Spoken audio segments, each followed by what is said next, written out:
Women don't reject men the way men think they do. They don't sit you down. They don't explain. They don't give you closure. They pull away quietly while you're still texting, still showing up, still believing you're in progress. The energy gets colder. The replies get shorter. And without realizing it, you're no longer being chosen. You're being kept.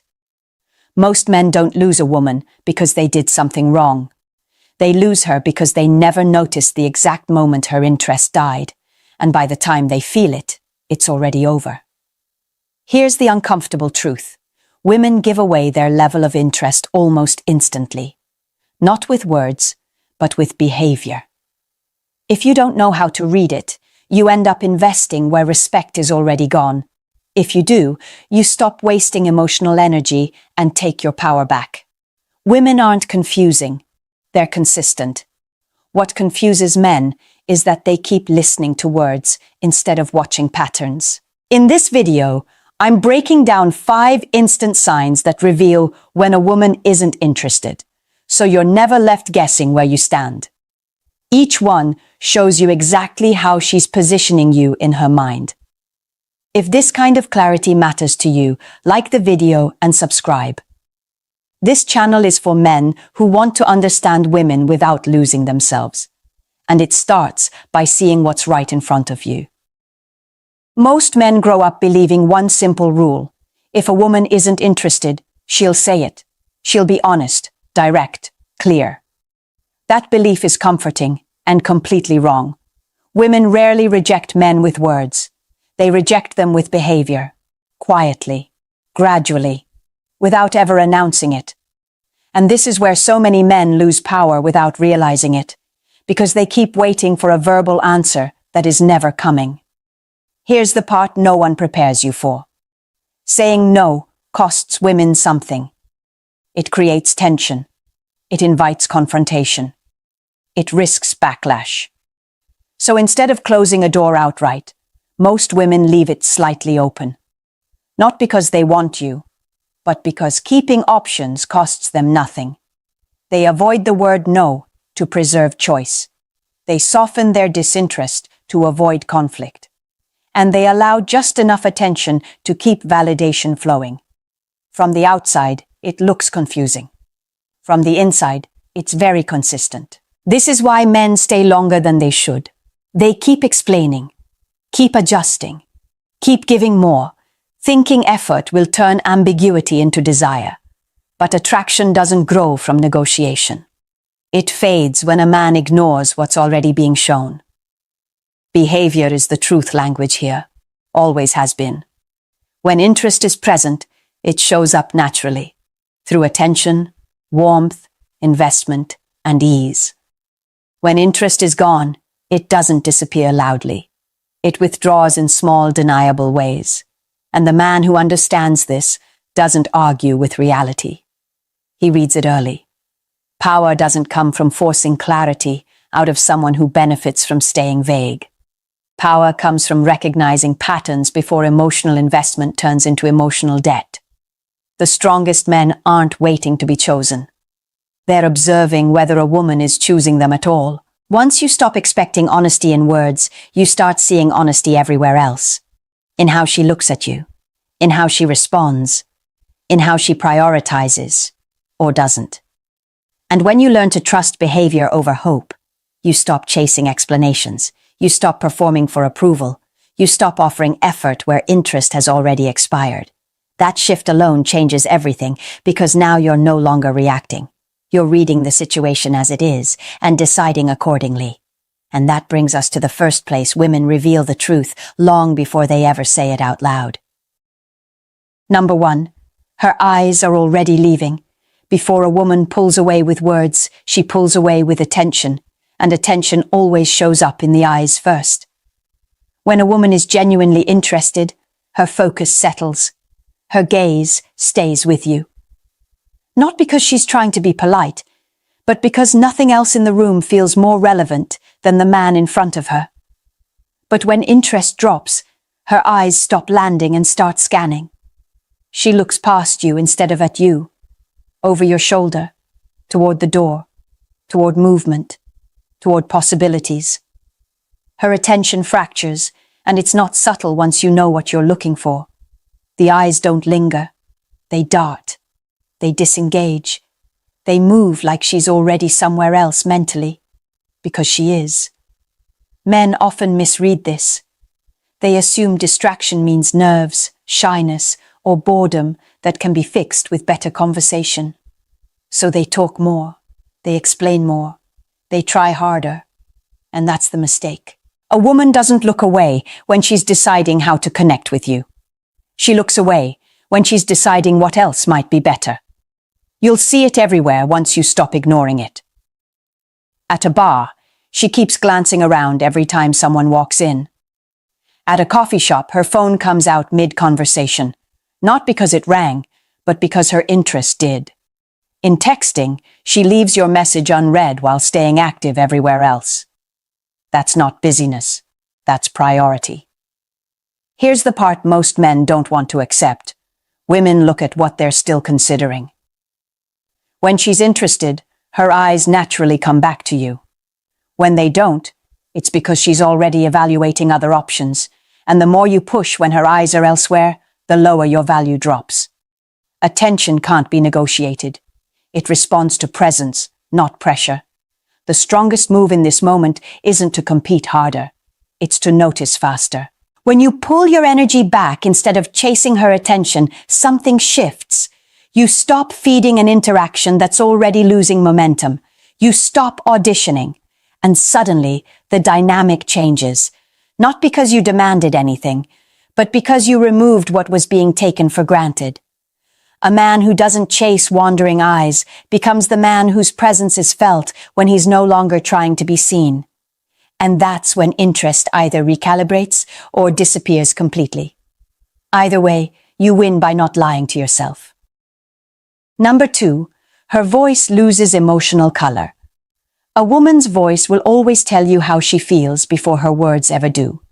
You can hear attraction. You can hear curiosity. And you can hear when interest has quietly drained out of the interaction. When a woman is into you, her voice carries movement. It rises and falls. It speeds up. It softens. There's warmth in it. An unforced liveliness that doesn't need effort. That's dopamine at work. Interest stimulates energy, and energy changes tone. But when that interest fades, the voice flattens. Responses get shorter. The pace slows. The tone turns neutral, almost mechanical. Not angry, not emotional, just empty. And this is where men misinterpret what's happening. They tell themselves she's tired, stressed, busy, having a long week. Anything except the truth. But listen carefully to the contrast. She sounds animated with her friends, engaged on the phone, alive when talking about something that excites her. Then she turns to you, and suddenly the color disappears. Same woman, same day, different energy. That's not exhaustion. That's selective disengagement. Texting works the same way. When interest is there, messages carry rhythm. Emojis appear naturally. Words stretch. Replies feel present. When interest drops, communication gets stripped down to the bare minimum. One-word answers. Delays without explanation. Conversations that feel like obligations instead of exchanges. And the worst thing a man can do here is overcompensate. He starts adding more enthusiasm to fill the gap. He becomes more expressive to balance her flatness. He tries to revive something that's already losing oxygen. But attraction doesn't respond to pressure. It responds to polarity. When one side drains, the other side leaning in only accelerates the imbalance. Silence, restraint, and emotional self-control do more than excitement ever could in this moment.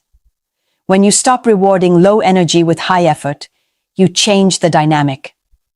You communicate, without saying a word, that you're not here to carry an interaction alone, and that either forces her interest to reappear, or it reveals that it's already gone. Both outcomes save you time. Both protect your position.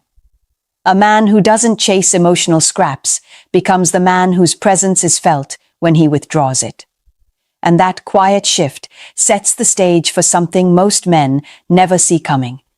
The moment when her tone doesn't just flatten, but starts placing you beneath her.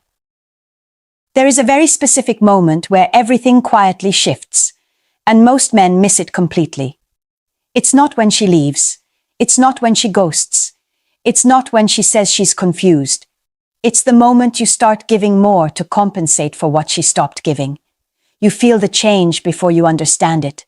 The warmth is gone. The ease is gone. And instead of stepping back, you lean in. You explain more. You soften your boundaries.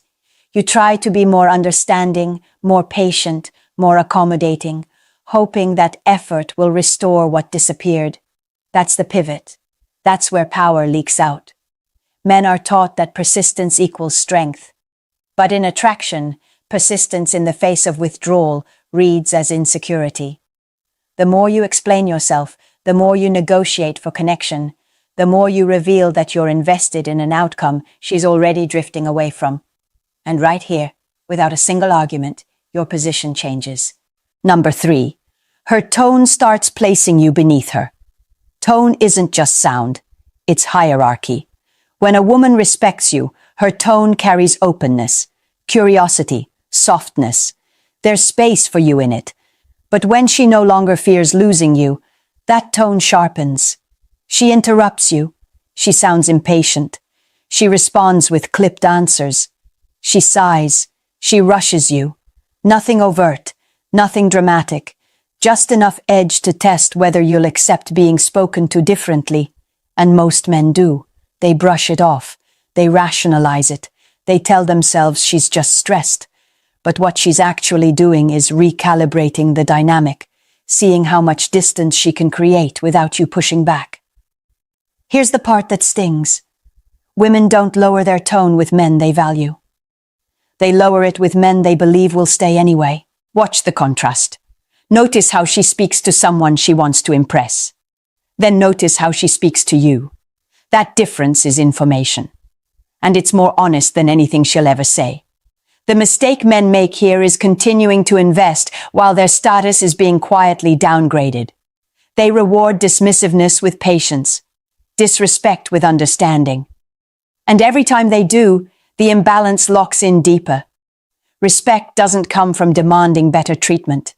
It comes from refusing to participate when the standard drops. Silence does more than arguments ever could. Pulling back does more than pleading. Calm withdrawal communicates something words never will. This version of you doesn't get access to me. And that's the moment the dynamic either corrects itself or ends. So ask yourself honestly, why are you still investing where respect is already gone? Number 4, her body is closing, even if her mouth isn't. A woman can say the right things and still be telling you no. Her body will always be more honest than her words, because it doesn't negotiate, it reacts. When interest is present, the body opens naturally. When it's gone, the body pulls away before the mind ever explains why. This is instinctive, not calculated, and that's why it's so reliable. When a woman is drawn to you, her body orients toward you without effort. Her shoulders face you. Her torso leans in. Her feet point in your direction. There's ease in how she occupies space around you. She isn't guarding herself. She's available. When that changes, everything subtly shifts. Her arms cross, her legs angle away. She leans back instead of forward. She creates small barriers, holding a drink between you, adjusting her bag, turning slightly toward the room instead of toward you. None of it is dramatic, but all of it is deliberate on a biological level. Men often ignore these signals because her words haven't changed yet. She's still being polite, still saying yeah, or sure, or maybe. And that politeness keeps men leaning in when they should be stepping back. But here's the truth most men miss. Women can say yes out of courtesy. Their bodies never do. Watch how this plays out. On a date, the first half feels open. Conversation flows. She leans closer. Then something shifts. The chair moves back an inch. Her posture closes. She stops mirroring your movements. That's not random. That's withdrawal. In group settings, it's even clearer. Instead of angling toward you, she angles toward her friends. She leans into them, not you. Physical proximity follows interest. Distance follows disengagement. Even in texting, this shows up. Responses stall. Plans become vague. Maybe replaces specifics. That's physical distance translated into behavior. The same closing, just expressed digitally. The mistake men make here is pressing forward. They move closer when she moves back. They increase effort when her body is signaling retreat. And every step forward she didn't invite lowers perceived value. Attraction breathes through space. When you ignore her need for distance, you smother what little interest might still exist. The man who notices this early doesn't argue with it. He mirrors the distance. He relaxes back. He stops pushing. And that simple restraint does something powerful. It forces honesty into the dynamic. Because when you stop advancing on someone who's retreating, their interest either returns or reveals that it was already gone. Both outcomes protect you. Number 5. Zero investment is the loudest rejection. This is the strongest sign of all because it removes all ambiguity.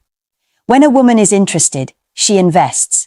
She asks questions. She adds energy. She participates. Interest naturally creates effort. When that effort disappears, the message is already clear.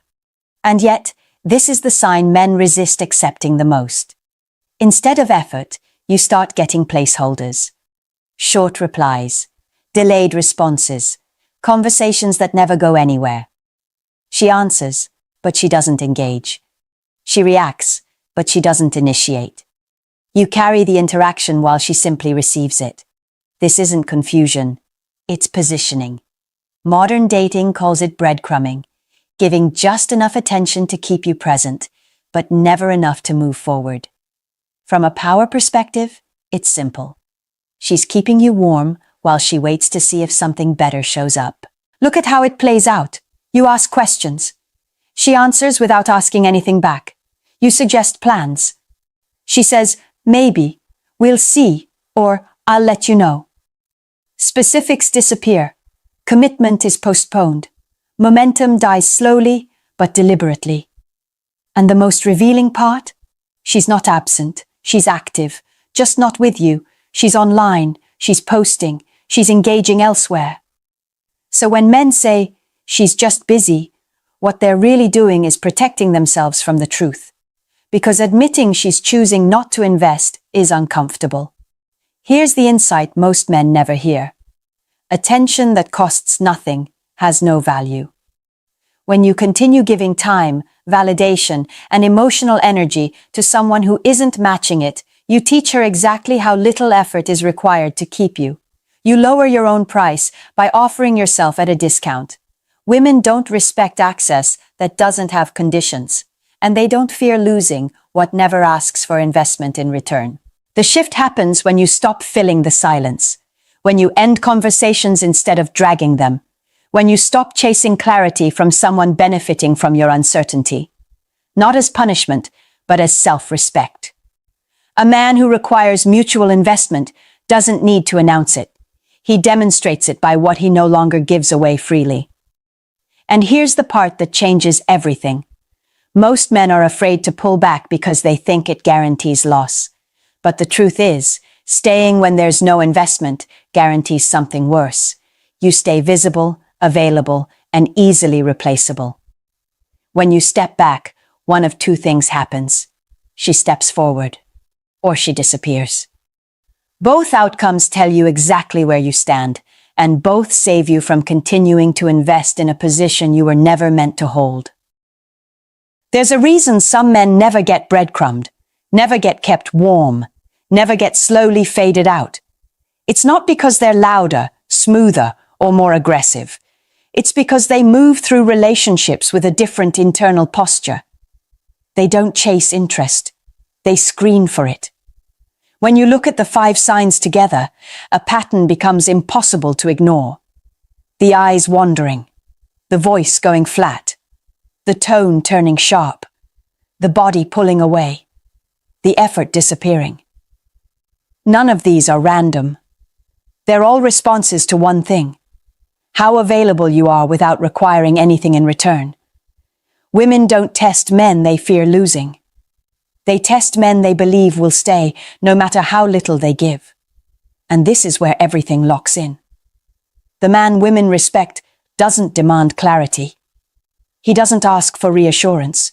He doesn't argue with mixed signals. He pays attention once and adjusts accordingly, not emotionally, strategically. He doesn't over-explain himself when energy drops. He doesn't negotiate when tone shifts. He doesn't lean in when interest pulls away. Instead, he withdraws access. That doesn't mean he becomes cold or resentful. It means he has standards. It means his time, attention, and emotional presence aren't free samples. They're given in response to reciprocity, not hope. This is the shift from tactics to identity. When you stop asking women to choose you and start observing whether they already are, your entire experience changes. You're no longer reacting to signals. You're filtering for alignment, and women feel that immediately. Because the rarest thing in dating isn't confidence, it's selectiveness. A man who can walk away from low interest without drama becomes the man whose presence carries weight. Not because he's playing games, but because he's no longer playing himself. And once that identity settles in, you don't need to memorize signs anymore. You recognize the pattern early. You respond calmly, and you never find yourself wondering why you keep ending up in the same position. Women don't walk away from men suddenly. They leave quietly, long before the goodbye ever happens. By the time most men realize something is wrong, the decision has already been made. Not in words, but in behavior. Interest didn't vanish overnight. It withdrew in pieces. Attention faded. Tone shifted. Effort disappeared. And the men who get hurt the most are the ones who kept investing, hoping things would go back to how they were. This is the real divide. On one side is the man who keeps giving, keeps adjusting, keeps waiting, until he's drained and confused. On the other is the man who notices early, responds calmly, and refuses to stay where he isn't valued. The difference isn't confidence. It isn't looks. It isn't luck.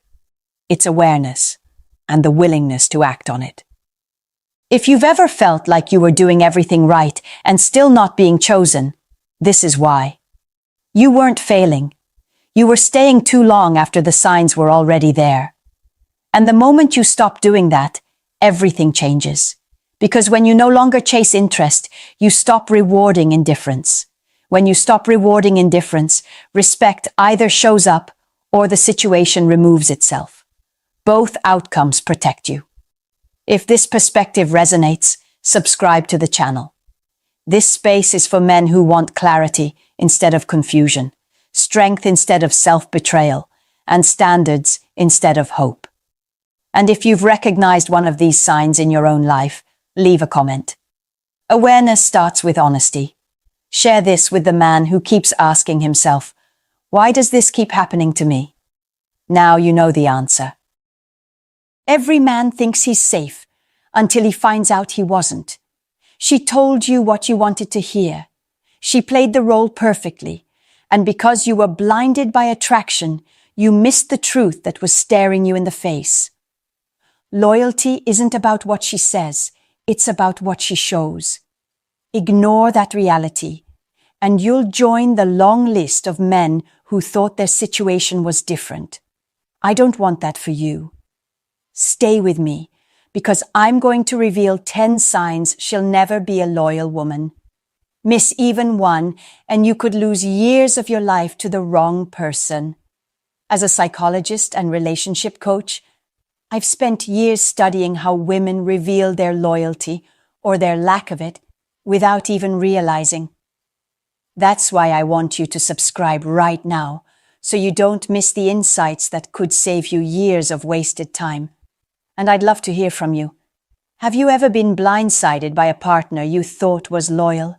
Share it in the comments because your story could help another man wake up. Now, let's get into the first sign, the most overlooked behavior that tells you if she's truly loyal or if she's a ticking time bomb. Number 1. She dresses like she's advertising herself. Let me be clear. There's a difference between style and strategy. Not every woman who dresses attractively is unfaithful. Some do it for fashion, self-expression, or simply because it makes them feel good.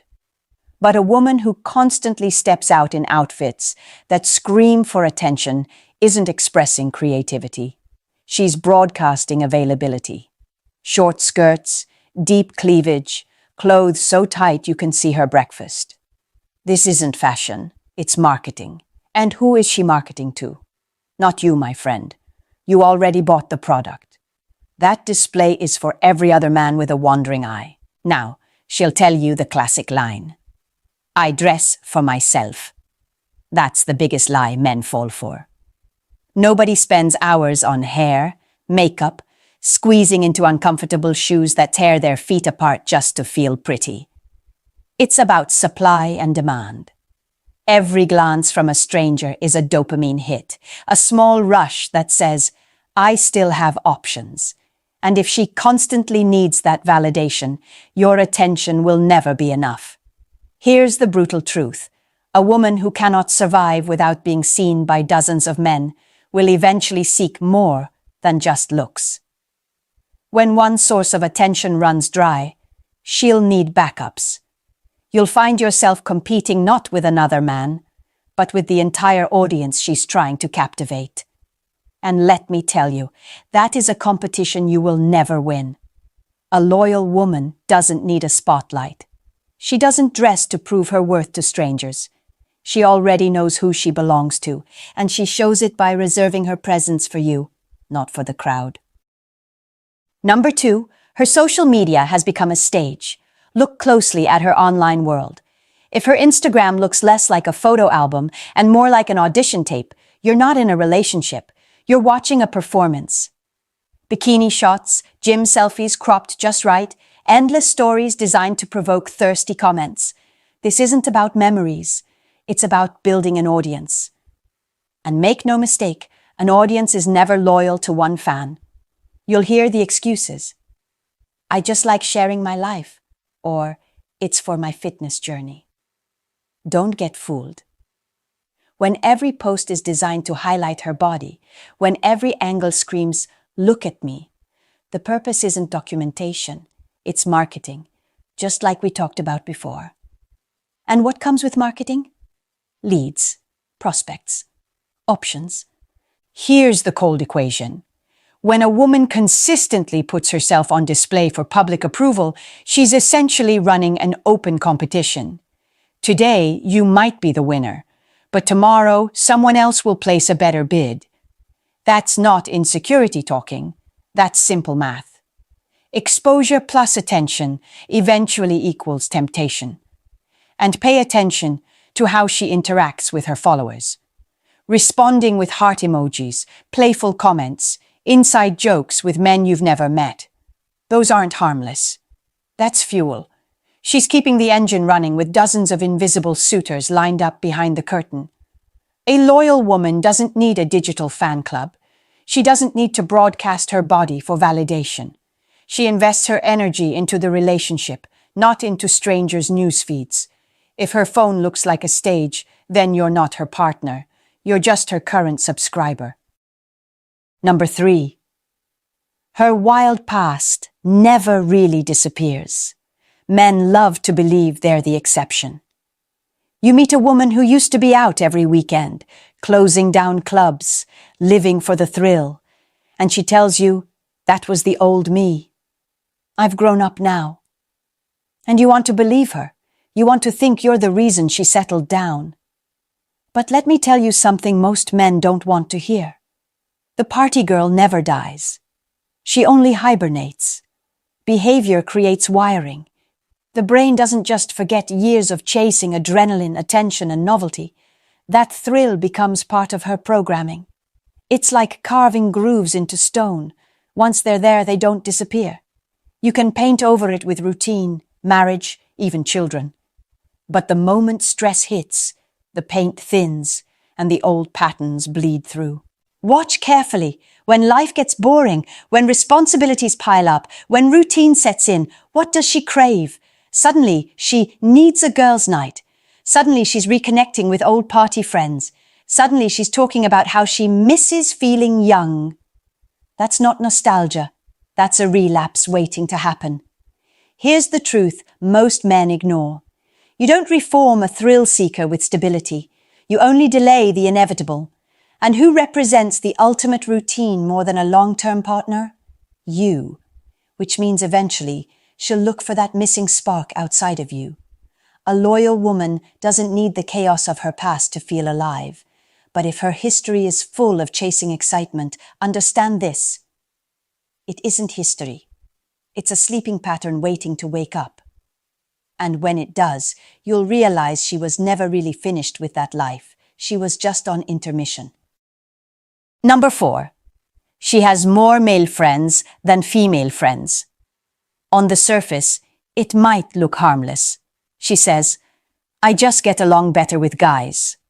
And you nod, wanting to believe it. But deep down, you know something doesn't add up. Women understand women. If she can't maintain close female friendships, but somehow has a lineup of male companions, that's not coincidence, that's strategy. Here's the psychology. Men don't orbit around women for no reason. They're not there for long conversations about her favorite books. They're there because they're waiting for an opening. Every just friend is a potential replacement, a backup plan, an escape hatch she keeps warm in case things with you go cold. And she knows it, she enjoys it, she cultivates it. Notice the pattern. Her male friends comment on every photo, text her late at night, invite her places you're not included. That isn't friendship. That's a revolving door of suitors waiting for their turn. And by keeping those connections alive, she's essentially running what I call a loyalty prevention program. The truth is simple. Loyal women understand boundaries. They know that when you're in a committed relationship, most of those opposite-sex friendships fade away or transition into friendships you share as a couple. What they don't do is maintain a private roster of men cheering from the sidelines. If she has more male friends than female ones, you're not in a safe position. You're in a waiting room. And the men sitting around her aren't friends. They're candidates. Number 5. Every ex was the villain. Listen carefully to how she talks about her past relationships. If every single story ends the same way, he was abusive, he was a narcissist, he was the problem. You're not hearing her history, you're hearing her excuse for the future.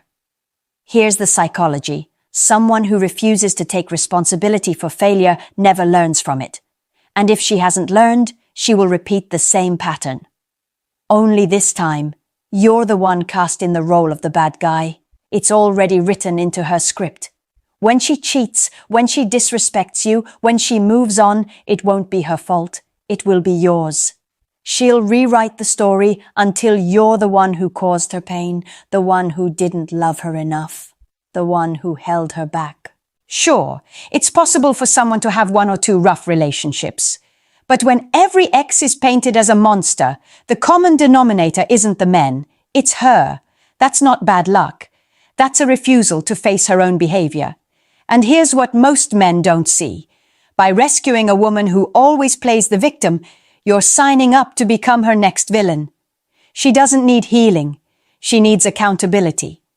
And if she hasn't taken it yet, she won't start with you. A loyal woman doesn't rewrite history to protect her ego. She owns her part, even when it hurts. But the eternal victim? She's already rehearsing the speech where you're the next name on her list of villains. Number 6. She craves drama and fears peace. A healthy relationship should feel calm, steady, even boring at times. But for some women, calm feels like death. They grew up in chaos, they got addicted to emotional roller coasters, and now their nervous system doesn't know how to survive without constant spikes of intensity. To them, peace isn't safety, It's emptiness. Watch her closely. When things are good between you two, does she suddenly pick fights over nothing? Does she create problems where none exist? Does she stir up tension just to feel alive? That's not passion. It's dysfunction. And for women wired this way, cheating isn't about your failures.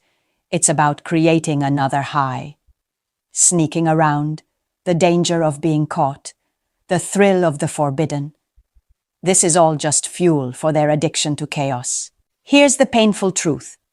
The more stable you are, the more restless she becomes. You can give her love, money, security, and commitment. But if she's addicted to drama, your very stability will suffocate her. She'll look outside the relationship, not because she needs something you lack, but because she needs intensity you can't and shouldn't provide. A loyal woman knows how to appreciate peace. She can enjoy a quiet Sunday, a simple evening, a week without fireworks. But the drama addict, she'll destroy peace every time, and when the usual fights aren't enough anymore, she'll escalate. Cheating isn't a betrayal in her mind. It's just the next episode in her never-ending show. Number 7. She doesn't respect small boundaries. Pay attention to the little things. A woman who brushes off your simplest requests is giving you a preview of how she'll handle the bigger ones. If she checks your phone but refuses to let you touch hers, if she flirts with other men, but flips out when you talk to women, if she makes rules for you that don't apply to her, that's not equality, that's entitlement. Boundaries are like muscles.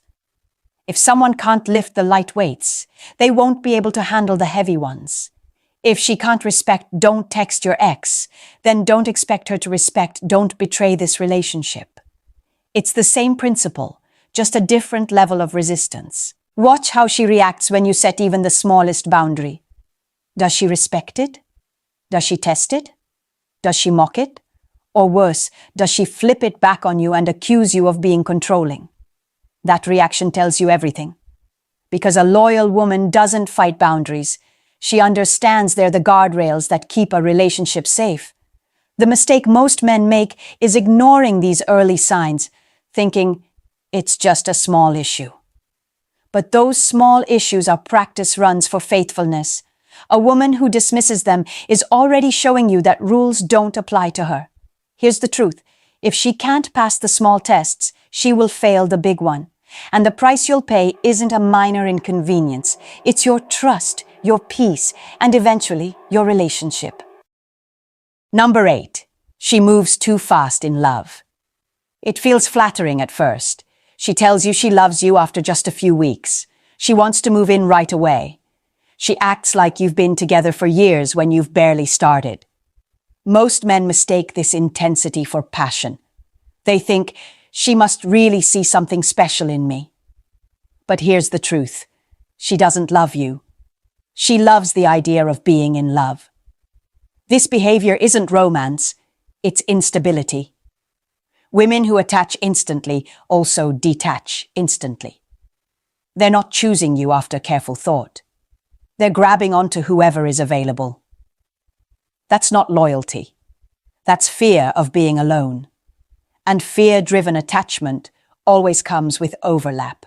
She doesn't leave one man until she has another lined up, which means while she's with you, she's already scanning for the next lily pad to jump to. Here's what most men miss. If she fell for you overnight, she'll fall for someone else just as quickly. You're not unique, you're interchangeable. You're not the exception, you're just the current host for her need to avoid solitude. A loyal woman takes her time. She builds slowly, with intention. She doesn't confuse infatuation with commitment. But the instant girlfriend? She's like a firework, blazing bright at the start, gone in seconds. And when that flame dies, she won't stay to rebuild. She'll already be moving on to her next spark. Number 9. She constantly compares you to other men. It starts small. She mentions her ex was taller. She points out her friend's husband makes more money. She jokes about how some actor has better abs. At first, you brush it off. It sounds harmless. but understand what's really happening. Those comments aren't observations, they're measurements. She's keeping a mental scorecard, and you're in a competition you never agreed to enter. Here's the psychology. When someone truly chooses you, the comparison ends. You're not perfect, but you're hers. That's loyalty. But a woman who constantly compares is shopping. She's evaluating. She's keeping her options open under the disguise of casual remarks. And today you might be winning, but the game never stops. Watch how this escalates. At first, it's subtle. Jake's girlfriend is so lucky he cooks for her. Then it becomes direct. Why can't you be more like that? And eventually, it turns into justification. Marcus appreciates me more than you do. What she doesn't tell you is that Marcus is already the man she's emotionally investing in. The danger here isn't just jealousy, it's erosion. Comparison eats away at gratitude. If she's always scanning the horizon for someone better, she will never fully value what's in front of her. A loyal woman doesn't treat her relationship like a marketplace. She doesn't weigh you against every man she meets. She chooses once and for all. But the comparison queen? She never stops choosing, and one day she'll choose herself right out of your life. Number 10. She keeps parts of her life hidden from you. There's a difference between privacy and secrecy. Privacy is normal. We all deserve our own space. But secrecy is deliberate. It's compartmentalization. And when a woman builds walls between you and entire sections of her life, you're not her partner. You're just a guest in one of her many worlds. Pay attention to the signs. Her phone is always face down, locked with codes you don't know. She has social media accounts you've never seen. She talks about friends you've never met. She disappears into work or girls' nights that somehow never include you. This isn't independence. It's insulation. She's constructing multiple versions of herself, and you only have access to the one she allows. Here's the reality. Loyal women are open books, not because they have to be, but because they have nothing to hide. If her phone dies, she can hand you hers without thinking. Her friends know you.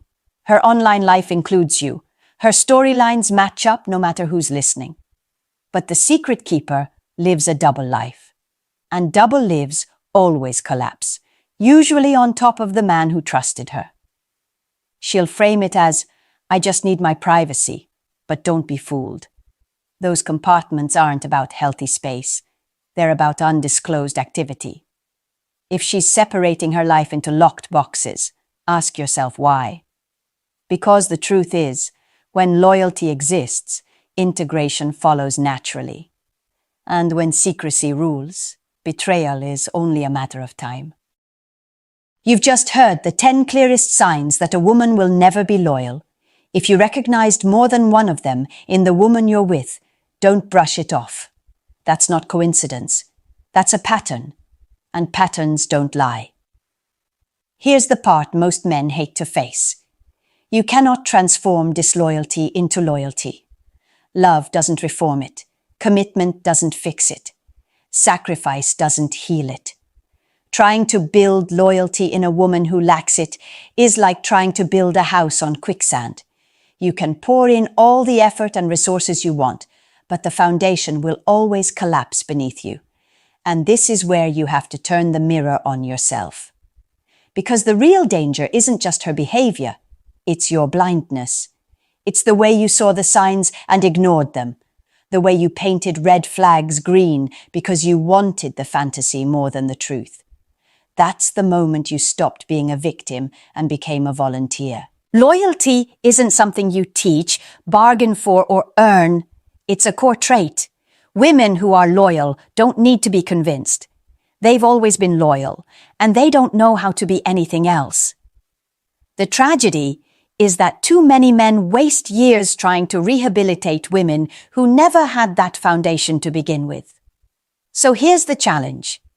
Stop trying to change what's unchangeable. Raise your standards.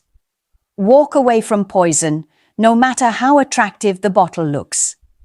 And understand that being alone is far less painful than being betrayed. If this video woke you up, then do something about it. Subscribe now so you never miss these truths that can save you years of heartbreak. Hit like if this spoke to you, and share it with a friend who might be ignoring the same signs.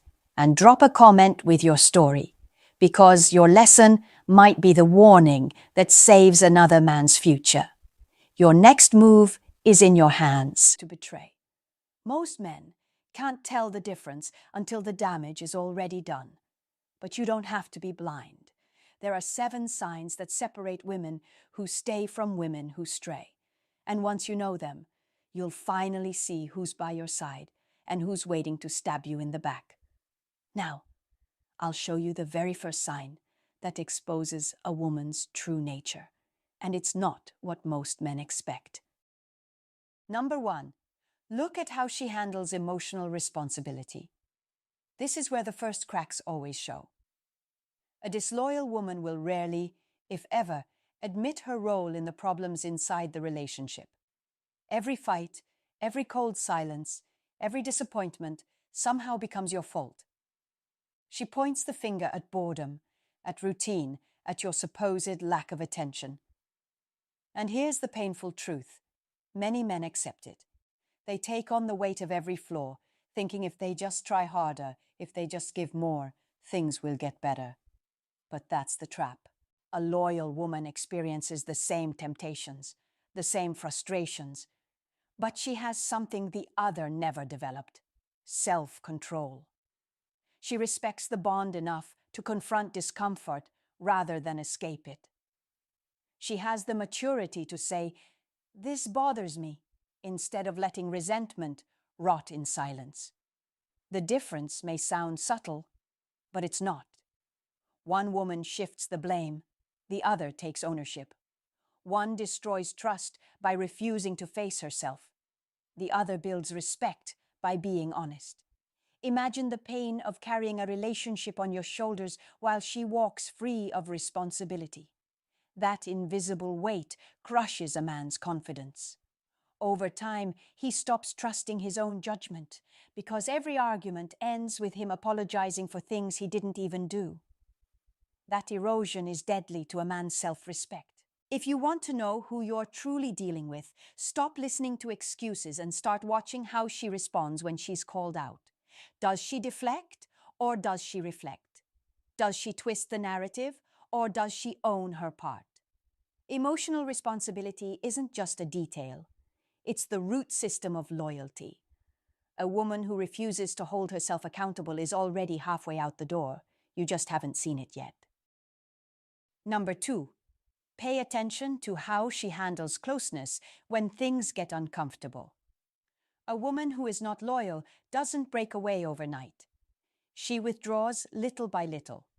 She goes cold in conversations, avoids eye contact, disappears for hours with vague excuses. She laughs with friends but falls silent with you. You feel her body next to yours, but her mind has already walked away. That is not harmless distance. It's the slow suffocation of intimacy. And here's the worst part. Many men sense it, but choose to ignore it. They tell themselves she's just stressed, just busy, just tired. But deep down, they feel the chill. They feel the way she no longer leans in when she talks, the way she suddenly guards her phone, the way she avoids serious discussions. These are not random mood swings.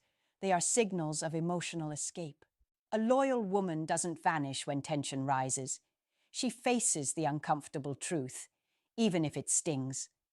She sits down, looks you in the eye, and says, "Something feels off." She doesn't hide behind silence because she knows silence is poison. Her loyalty isn't about perfection, it's about courage. Courage to stay present even when the conversation cuts deep. Picture the man who ignores the red flags. He keeps waiting for her warmth to return, waiting for the affection that used to feel natural. But instead of honesty, he gets distance. That emotional abandonment is one of the most painful betrayals because you're still there, trying, while she's already halfway gone. So ask yourself this. When she feels unhappy, does she disappear into coldness, or does she bring it to the table? Does she pull away like a ghost, or does she lean in to work things out? That difference decides whether you're building trust or waiting for the inevitable collapse. Number 3. Watch the way she tests you. Every woman will test a man at some point. It's part of human insecurity. But the difference lies in her intention. A disloyal woman doesn't test to connect. She tests to manipulate. She thrives on emotional chaos. She throws out little traps, complimenting another man in front of you, comparing you to her ex, poking at your weaknesses just to see if you'll lose control. Then she sits back and watches your reaction like it's a game. If you explode, she loses respect. If you stay quiet and take it, she still loses respect. It's a rigged system. You can't win because the point isn't love, it's power. A loyal woman may test too, but her tests are rooted in vulnerability, not destruction. She might say, "Do you still find me attractive?" Or, "I miss how we used to spend time." Her goal is reassurance, not control. She challenges you to step closer, not to tear you down. That's the crucial difference most men miss. The danger of falling for manipulative tests is not just the momentary conflict. It's the erosion of your masculine identity. When you accept devaluation, when you tolerate constant comparisons, you unconsciously tell her it's acceptable to keep chipping away at you. Over time, you don't even recognize yourself. Think about it. A woman who truly respects you will challenge you to grow, but never in a way that humiliates you. A woman who plans to betray will provoke until you break, because breaking you is how she convinces herself she's still in control. The line is clear if you're willing to see it. Are her tests coming from insecurity or from manipulation? From a desire for closeness or a hunger for chaos? That answer will tell you exactly which path your relationship is heading down. Number 4. Listen carefully to the way she talks about her past. A disloyal woman rarely admits the full story. Her history is a patchwork of vague explanations and edited details. Ask her about an ex and she shrugs. It was complicated. Press for more and she dodges. That's in the past, it doesn't matter. But here's the truth. It always matters, because patterns repeat. If she never faced her mistakes, she's likely to carry them straight into the next chapter. And guess what? That next chapter could be you. A loyal woman doesn't need to paint a perfect picture. She owns her scars. She can tell you where she went wrong, what she learned, and how she's different now. Her honesty might sting, but it's real. She doesn't hide behind denial because she knows growth only comes from acknowledging the mess. That's why her past feels clear. You can see the progression from immaturity to maturity. That's a woman who has built character. Now imagine discovering too late that her friend was actually an old flame she never let go of. Or realizing every breakup in her history ended with the same vague excuse. That's not coincidence, that's a cycle. And men who ignore these red flags often wake up to the painful realization that they weren't chosen for love. They were just filling a familiar role in her repeated drama. When you pay attention, the signs are always there. A woman who hides, evades, or changes her story, depending on who's asking, is revealing more than she thinks. She's telling you she hasn't processed her past, she hasn't grown from it, and she hasn't left it behind. The question you must ask isn't just, what happened before me? It's, what did she learn from it? Because a woman who refuses to face her past doesn't rewrite her story. She simply relives it with a new character. And unless you're careful, that character could be you. Number 5. Watch how she treats flirting. For a disloyal woman, flirting isn't harmless fun. It's her social currency. She flirts at work, on social media, with strangers at the bar. It's how she feeds her ego. She thrives on the looks, the attention, The little rush of knowing she still has options. And here's the brutal truth. She doesn't stop when she's in a relationship. In fact, sometimes she doubles down, using her connection with you as proof of her desirability to other men. A loyal woman sees flirting differently. She knows that every glance, every playful comment, every innocent laugh at the wrong time carries weight. She values discretion because she respects the trust you've built. That doesn't mean she's invisible. It means she's intentional. She understands that too much energy aimed outward eventually cracks what's inside. Now picture this. You're standing right next to her, and she's giggling with another man, leaning in just a little too close. You feel that knot in your chest, the sting of humiliation. But when you bring it up, she says, "Relax, I'm just being friendly." That's not friendliness. That's devaluation disguised as charm. And if you ignore it, it becomes the new normal. Men often confuse charisma with loyalty. They think a woman who craves constant male attention is just social. But there's a razor-thin line between being social and being on the market. A woman who is truly loyal will never make her partner question where her loyalty lies. She knows the difference between confidence and carelessness. Flirting isn't always cheating, but it opens doors that should never be opened, and a woman who treats it as a lifestyle is always testing the market, even when she claims she's committed. The question you must ask isn't whether she's physically unfaithful yet. It's whether her behavior shows emotional loyalty. Because once respect slips, betrayal isn't far behind. Number 6. Pay attention to how she talks about freedom. A disloyal woman loves to wave the freedom flag, but not because she values independence. It's because she wants a shield to hide behind. She'll say things like, "I don't owe anyone an explanation," or "I'm free, I can do whatever I want." On the surface, it sounds confident. In reality, it's just a loophole. It's a way to justify disappearing for hours, chatting with other men online, posting provocative pictures, and then flipping the script when you ask about it. Suddenly, you're the problem. You're jealous, you're insecure, you're the one trying to control her. A loyal woman values freedom too, but she understands that real freedom comes with responsibility. She knows that being in a relationship doesn't mean being trapped. It means being committed. Her independence is steady, not reckless. She respects time, boundaries, and space because she recognizes that freedom without responsibility is just chaos dressed up as empowerment. Now imagine the emotional trap of being called controlling just because you asked for respect. You're not demanding ownership. You're drawing a boundary. But if she twists that into weakness, you start doubting yourself. You walk on eggshells, afraid to be labeled insecure, while she keeps pushing limits. That confusion destroys trust faster than any argument. True freedom builds connection. It says, "I choose to be with you, and I don't need to test the limits to prove it." Fake freedom tears it down. It hides shady behavior behind a mask of independence. And here's the key. A woman who truly respects herself won't need to remind you she's free. Her actions will show maturity, not manipulation. So when she talks about freedom, listen carefully. Is she using it as an excuse to avoid accountability? Or does she see freedom as a way to strengthen the bond?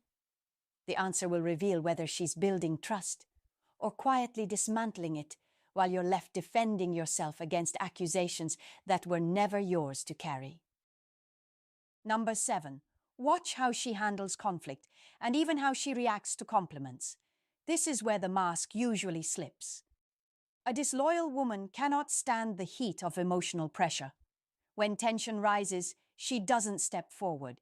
She steps away. She shuts down, disappears, avoids the hard conversations. Sometimes she's physically present, but emotionally absent, cold, indifferent, numb. That silence isn't peace, it's punishment. It's how she escapes responsibility, without ever saying the words. A loyal woman doesn't vanish when things get hard. She may not like conflict, but she respects it as part of real love. She'll argue, she'll cry, she'll say what hurts, but she stays. Because she knows leaving the table doesn't solve anything. It's in the storm where loyalty proves itself. Now let's add another layer, how she responds to compliments. A woman who is not loyal craves them like oxygen. Every like, every message, every stare across the room fuels her ego. She depends on male validation, the way a smoker depends on nicotine. If you don't praise her enough, she resents you. That hunger doesn't stop. It grows until she looks for it elsewhere. Contrast that with a loyal woman. Of course she appreciates compliments, but they don't define her. She doesn't need 100 strangers to tell her she's beautiful to believe in her worth. Her calm energy doesn't shift depending on who notices her. And because she doesn't need outside approval to feel secure, she doesn't put her partner in a constant state of doubt. Think of the damage when both conflict and validation become weapons. When she disappears during arguments and feeds off outside praise, a man slowly loses himself. He questions his role, his value, even his sanity. That erosion doesn't happen overnight. It happens through silence and hunger for attention. So pay attention to these two windows, conflict and compliments. They reveal more about her loyalty than 1,000 promises. If she runs from the storm and chases external validation, she's not building trust. She's breaking it, piece by piece. Now let's go beyond the differences and talk about your strategy as a man. Recognizing the signs is powerful, but knowledge without action is useless. Too many men see the red flags, feel the distance, and still choose silence. They convince themselves it will change, that she'll come back around, that love alone will fix it. But silence doesn't protect you. It weakens you. Every day you excuse manipulation or disrespect, you're teaching yourself to settle for less than you deserve. The first strategy is simple but hard. Set boundaries early and clearly. If she dodges responsibility, call it out. If she flirts for attention, don't laugh it off. Address it. Boundaries are not about control. They're about self-respect. A woman who truly values you will respect those lines. A woman who doesn't will fight them, twist them, or shame you for drawing them. That reaction tells you more than her words ever could. Second, focus on patterns, not promises. Anyone can promise loyalty, but behavior reveals the truth. Watch what she does when pressure rises, how she treats your presence, how she explains her past. Patterns are more honest than intentions. Third, stop carrying the relationship alone. If you're the only one working, the only one fighting for stability, you're not in a partnership. You're in captivity. And the longer you stay, the more you shrink.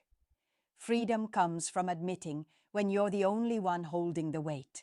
And finally, accept this truth. You cannot control loyalty. That choice is hers.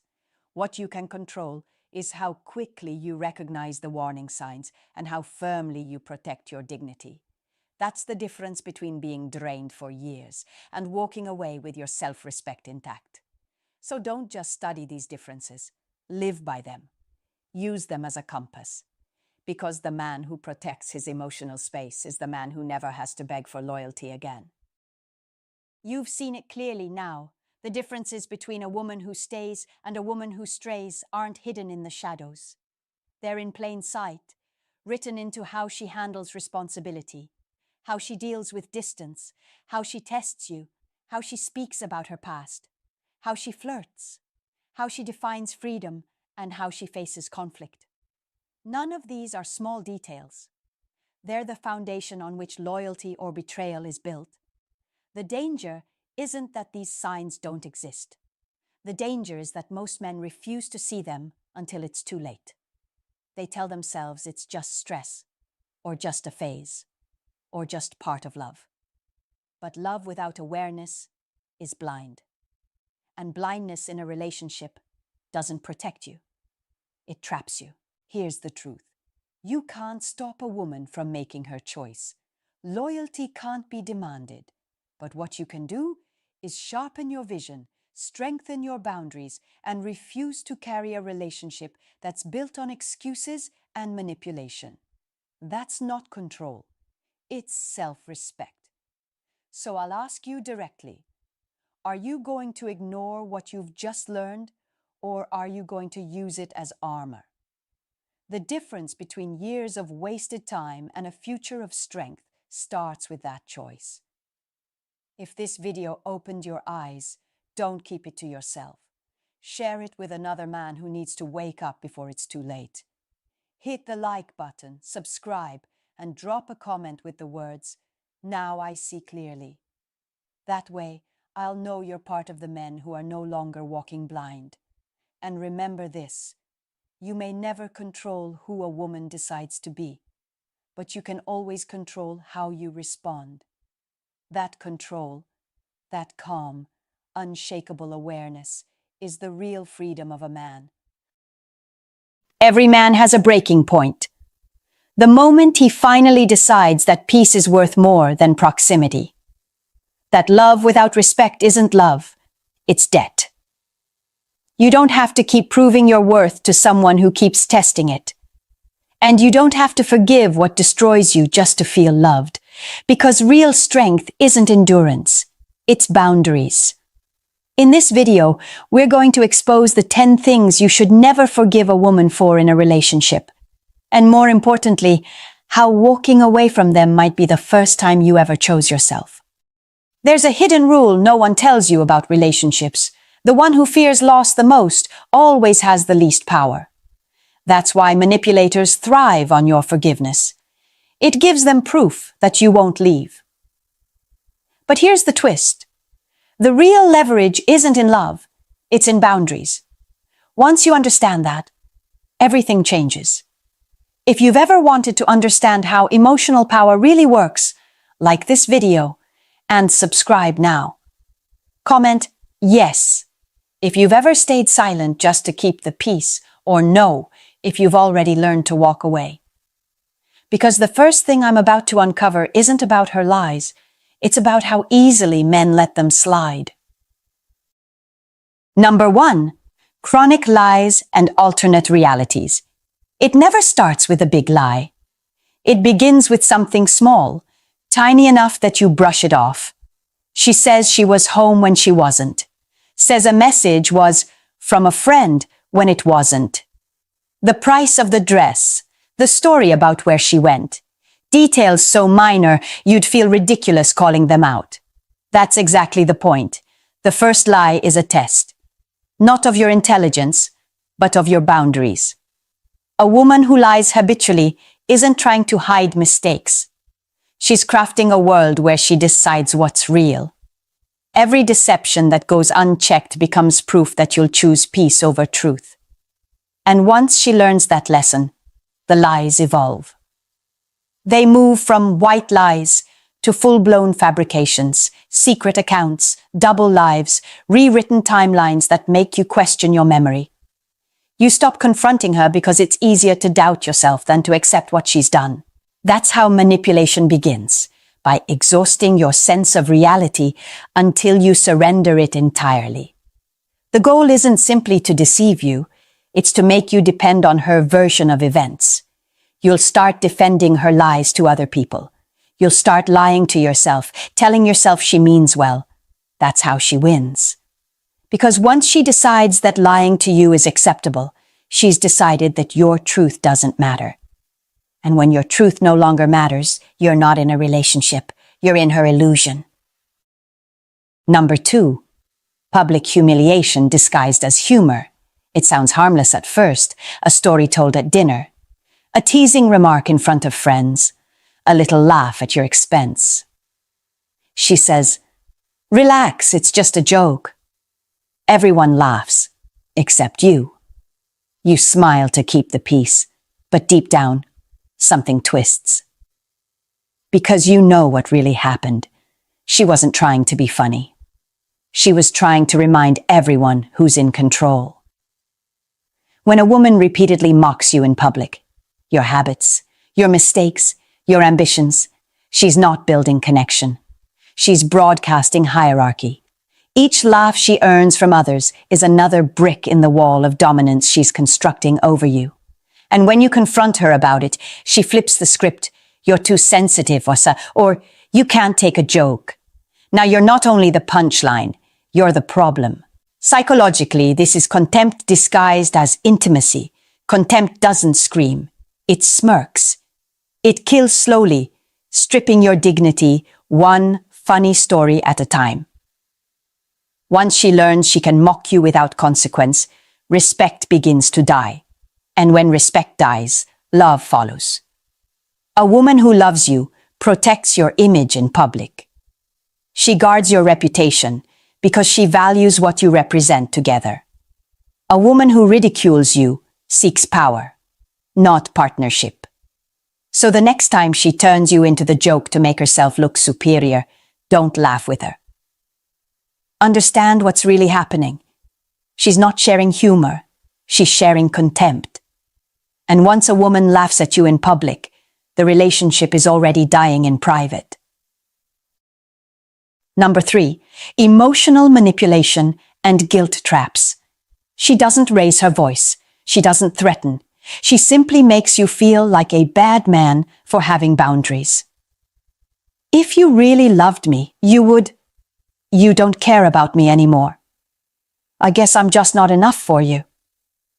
Every word is designed to twist your compassion into compliance. You're not arguing with logic. You're negotiating with guilt. Emotional manipulation is one of the most sophisticated forms of control because it hides behind the illusion of love. She studies your triggers, your fears, your need to protect. She knows exactly which button to press to make you fold. The tears, the trembling voice, the silence that punishes, it's all part of the performance. And because you're kind, because you want peace, you surrender. You stop saying no. You start apologizing for things you didn't do. What she's really doing is teaching you that her emotions are your responsibility, that your worth is measured by how well you can fix her mood. And once she conditions you to accept that burden, you lose the right to your own feelings. You exist to regulate hers. That isn't love. That's emotional servitude. A woman who truly loves you won't weaponize your empathy. She won't use her pain to control your behavior. She'll communicate, not manipulate. So remember this. Love that demands guilt isn't love. It's leverage. And the moment you start feeling guilty for protecting your peace, you're no longer in a relationship. You're in captivity. Love doesn't require submission. If her love needs you to feel guilty, it isn't love. Number 4. Boundary violation disguised as intimacy. She says it's because she loves you. That's why she checks your phone, your messages, your location. That's why she asks where you've been, who you've talked to, why you didn't answer fast enough. She'll call it transparency. She'll call it closeness. But what it really is, control dressed as affection.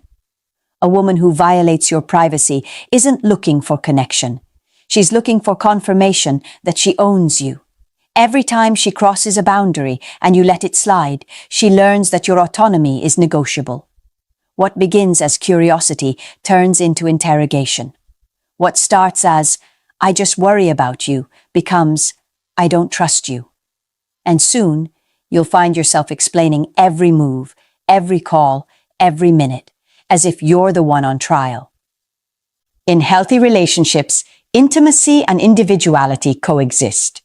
You can be deeply connected and still have private thoughts, personal space, and independence. But when someone equates love with constant access, that isn't intimacy. It's surveillance. You stop being a partner and start being property.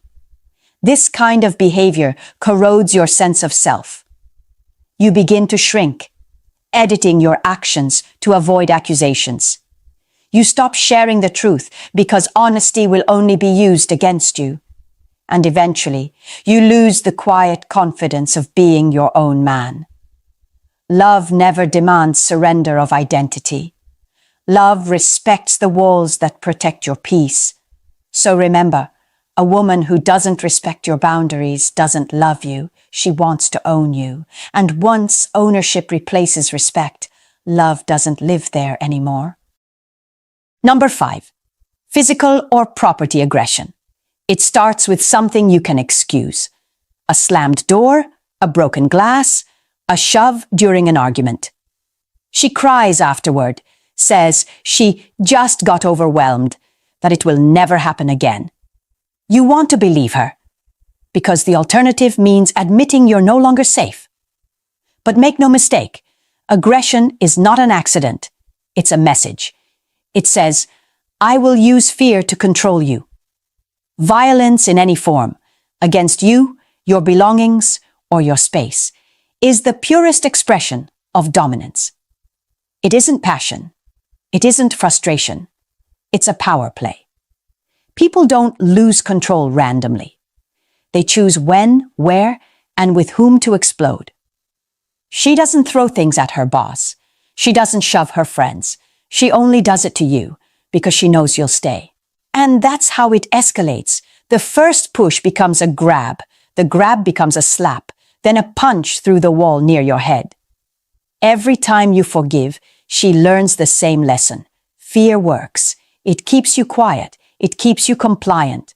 Until one day, it's not a wall. It's you. When love turns physical, it stops being love. There is no justification, no emotional context that redeems it. Real love protects. It never threatens. So if she's breaking things to make a point, understand what she's really saying. She's willing to destroy what's yours to remind you who has control. If she can break objects today, she'll break you tomorrow. Walk away before she does. Number 6, financial control and exploitation. Love doesn't justify imbalance, but in toxic relationships, money becomes the silent leash. It starts subtly. She forgets her wallet, borrows and never pays back, says you're better with money anyway.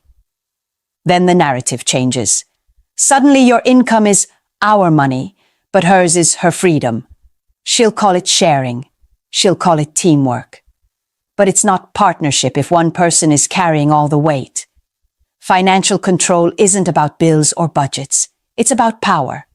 The moment you become the only provider, or worse, the one being drained, the balance shifts. Every purchase turns into a test of loyalty. Every disagreement becomes a guilt trip about how ungrateful you are. After everything I do for you, you start second-guessing your own spending while she feels entitled to yours. That's not love. That's control disguised as dependence. And when she sabotages your career, discourages your ambition, or subtly mocks your goals, understand the strategy. The less you have, the less you can leave. Financial dependence keeps people trapped longer than fear ever could. Because when she holds the wallet, she holds your options, your ability to walk away, your independence, your dignity. Money isn't about greed. It's about freedom. It represents your time, your effort, your choices. Everything that makes you an individual. A woman who truly loves you won't want to own your freedom. She'll want to build alongside it. So don't mistake financial exploitation for intimacy. It's not romance, it's leverage. And when she controls it, she controls you. Number 7, isolation from friends and family. It never happens overnight. It begins with little comments. Your friends don't really get us. Your family doesn't like me. You're different when you're around them. At first, it sounds like insecurity. You reassure her, promise balance. But soon, every outing becomes a negotiation. Every visit feels like betrayal. Until one day, you realize you haven't seen your friends in months, and she's the only voice in your life that's left. Isolation is the most effective control tactic because it's invisible. No one can warn you when no one is allowed near you. She'll say she just wants more time together. She'll claim others are jealous, negative, or toxic. But what she's really doing is cutting you off from your reality check, the people who'd notice the manipulation before you do. Once you lose your outside connections, you lose perspective. You stop hearing the truth because the only feedback you get is hers. And when her voice becomes your entire world, her version of reality becomes law. That's how emotional captivity works, not with chains, but with silence. Healthy love connects you deeper to the world, not further from it. The right woman will want to meet your friends, know your family, and stand beside you in your community, not replace it with herself. When you find yourself explaining why you don't see anyone anymore, that's not love protecting you. That's control isolating you. And when she becomes your only world, you stop existing in your own. Number 8. Infidelity and betrayal. Cheating isn't an accident. It's not something that just happened. It's a chain of deliberate decisions to cross a boundary, to deceive, to risk everything sacred between you for something temporary. It begins long before the act itself. With a text not deleted, a look held too long, a conversation that drifts where it shouldn't. And every step she knows what she's doing. She just believes she won't get caught. Or worse, that you'll forgive her if she is.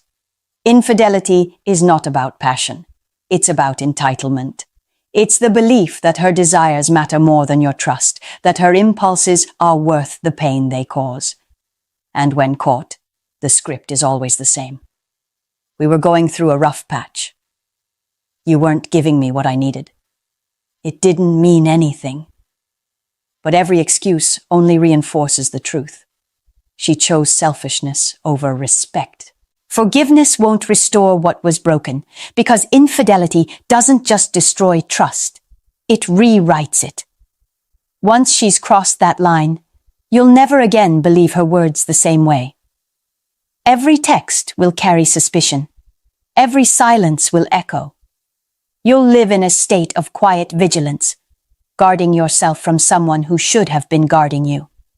A woman who betrays you has already told you who she is. Someone willing to risk your dignity for her convenience. And the hardest part isn't losing her. It's realizing she was never who you thought she was.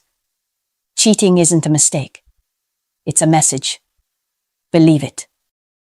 Number 9. Weaponizing your vulnerabilities. It always starts in moments of closeness. You open up because you trust her. You tell her about the things you've survived, the fears you hide, the insecurities you never share. You believe you're building intimacy. What you don't realize is that she's quietly taking notes. Then one day, in the heat of an argument, she fires the first shot. The very pain you confessed in confidence becomes her weapon. Your childhood trauma, your failures, the mistakes you told her because you thought love meant safety. Now they're ammunition, fired back at you with surgical precision to win an argument, to make you feel small, to break your defenses. This isn't passion. This isn't loss of control. This is strategy. It's psychological warfare disguised as vulnerability. Once she learns that exposing your wounds gets results, she'll do it again. Because nothing gives a manipulator more power than the ability to make you bleed with your own truth. The cost of this betrayal is deeper than anger. It's silence.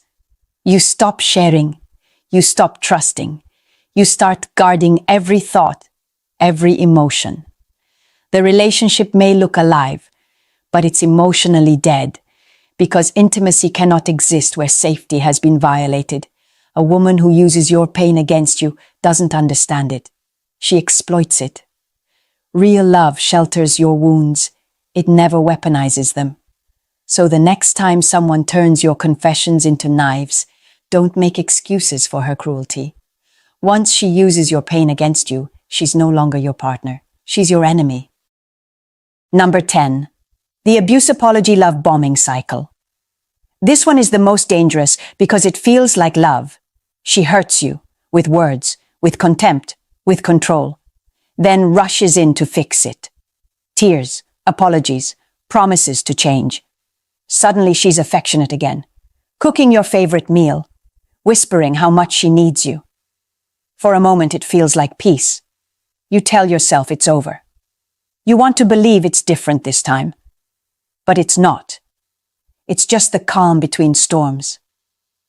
This is how trauma bonding works. The human brain confuses relief with love. After pain, kindness feels euphoric. You start craving her affection not because it's good, but because it temporarily stops the bad. You become addicted to the highs she controls, and she knows it. That's why the cycle always restarts. The next outburst, the next insult, the next apology. Each round, shorter, sharper, crueler, until you can't tell where love ends and damage begins. This isn't love evolving. It's control tightening. She's not trying to heal the wound. She's keeping it open, just clean enough for you to stay. Because as long as you're waiting for the good version of her to return, you'll never leave.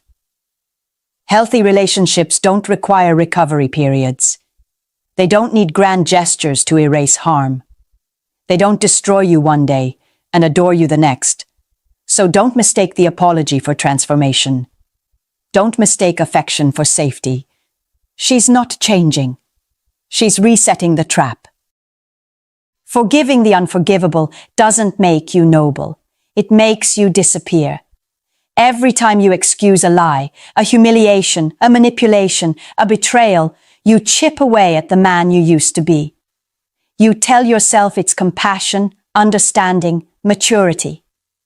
But what it really is surrender, piece by piece, until there's nothing left to defend. The truth is, you can't love a woman into respecting you. You can't fix someone who finds power in your pain. You can't negotiate with someone who thrives on your forgiveness. Real love doesn't demand endless tolerance. It doesn't test how much you can endure before you break. Real love values your peace, not your suffering. If you stay with someone who crosses these lines, you don't just lose trust, you lose yourself. You become a shadow of the man you were, always apologizing, always explaining, always waiting for the next apology that will never mean anything. Your silence becomes complicity. Your endurance becomes permission. And eventually, she won't even need to ask for forgiveness because you'll already be giving it. But leaving? That's different. Leaving isn't failure. It's recognition. It's choosing yourself over chaos, self-respect over illusion. It's reclaiming the time and energy you've been giving to someone who never deserved it. And once you walk away, something powerful happens. You remember who you were before you started shrinking to fit someone else's comfort. So, if this message woke something up in you, don't stay silent. Comment below and tell your story, not to shame anyone, but to help another man recognize himself before it's too late. Share this with someone who's forgetting his worth, and subscribe, because this space isn't about hate or bitterness. It's where men remember who they are. You don't need to forgive the unforgivable. You need to free yourself from it. If you've ever felt like a woman slowly stopped respecting you, and you couldn't explain when it started, this video is about you. Because here's the uncomfortable truth. Women don't accidentally walk all over men. They only do it when a man never set boundaries early enough to stop it. In the first stages of dating, there are 5 boundaries that determine whether she sees you as a man she respects or a man she slowly takes for granted. Miss even one, and you'll spend months confused, overgiving, and wondering why the dynamic flipped. This isn't about being harsh. It's not about playing games. And it's definitely not about controlling women. It's about understanding the exact moments where men unknowingly give away leverage and how to stop doing that before attraction turns into tolerance. If you don't learn these 5 boundaries early, you won't just lose her respect. You'll lose yourself trying to get it back. Most dating advice teaches men how to react. This video teaches you how to position yourself so you don't have to react at all.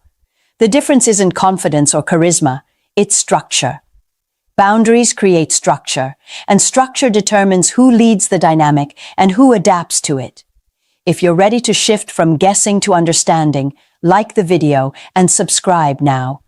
Because once you see how these dynamics actually form, you stop chasing outcomes and start controlling your own position.